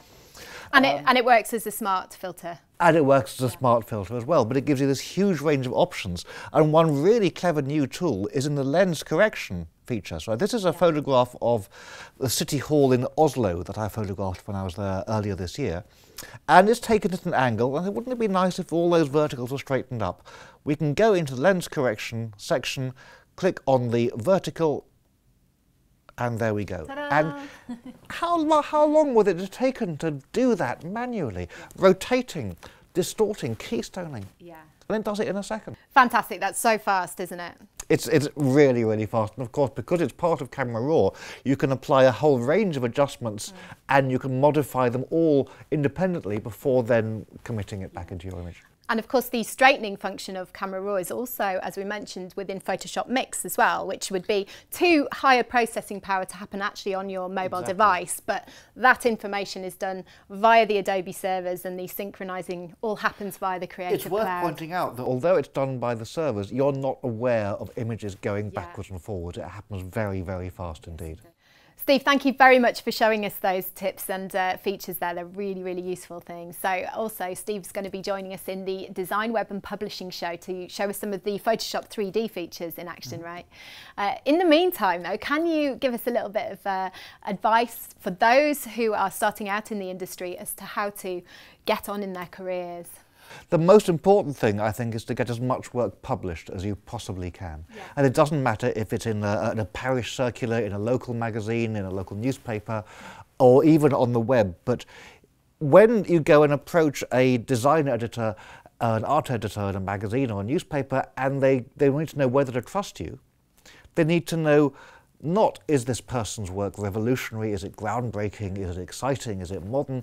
They need to know, can this person meet a brief? Yeah. And can they deliver on time? Yeah. The deadline is the most important thing. You could be the most inspired artist in the world, but if you miss the deadline, you may as well not exist. Okay, that's really, really good advice. And what about having a presence on things like Behance, having a digital creative profile out there? I think those are becoming more and more important, yes. And Behance is certainly a very good way of sharing your work, not with the world, but with the creative world. So what you get on Behance is other creatives commenting on the work that you're doing, and that can, you've got to be good at taking criticism because not all the comments are going to be good, but that can help you to develop and also help you to get your work out there.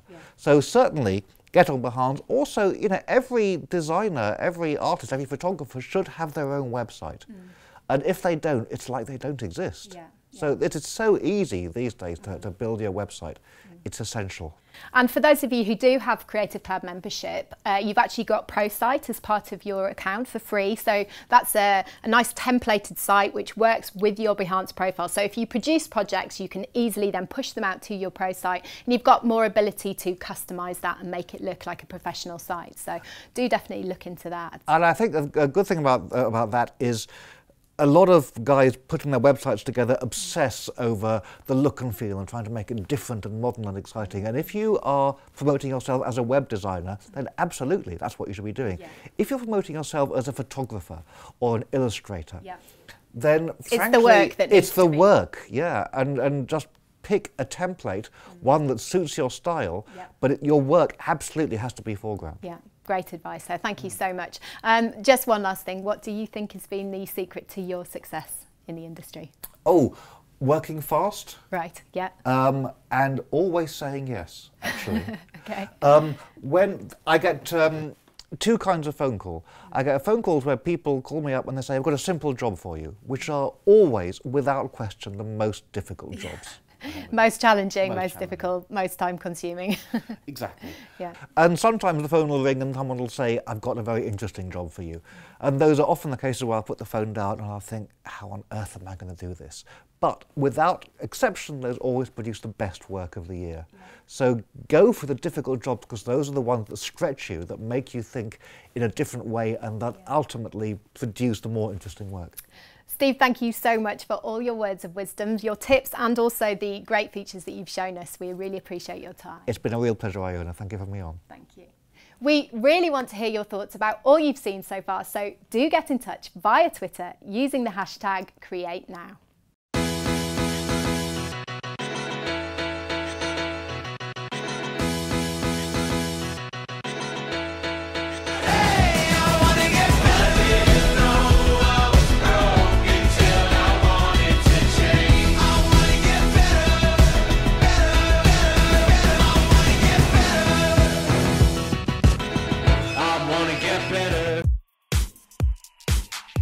We really want to hear from you, so take part in our Twitter competition by sending in a creative tweet to tell us about your top Creative Cloud features.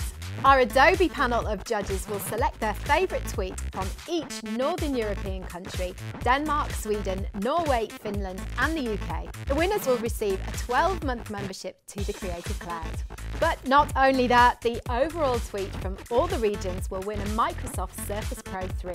So get posting your tweets using the hashtag #CreateNow. The competition is open from midday on the 10th of November till midnight on the 13th of November. And you can see full details, terms and conditions at this URL. Good luck. Do get your competition tweets in and your comments using the hashtag #CreateNow. A big thank you to you for joining me for the Digital Imaging Show, and a massive thank you to the creative professionals who have shared their work, their tips and their creative insights with us. If you're interested in sharing the work you've produced using the Creative Cloud, then do get in touch with me via Twitter @CreativeSneaks.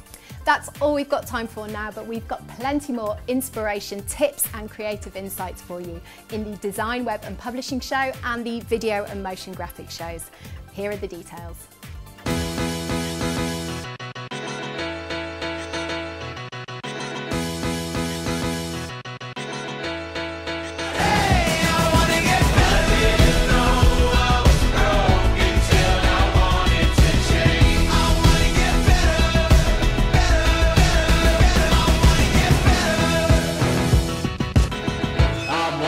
Better.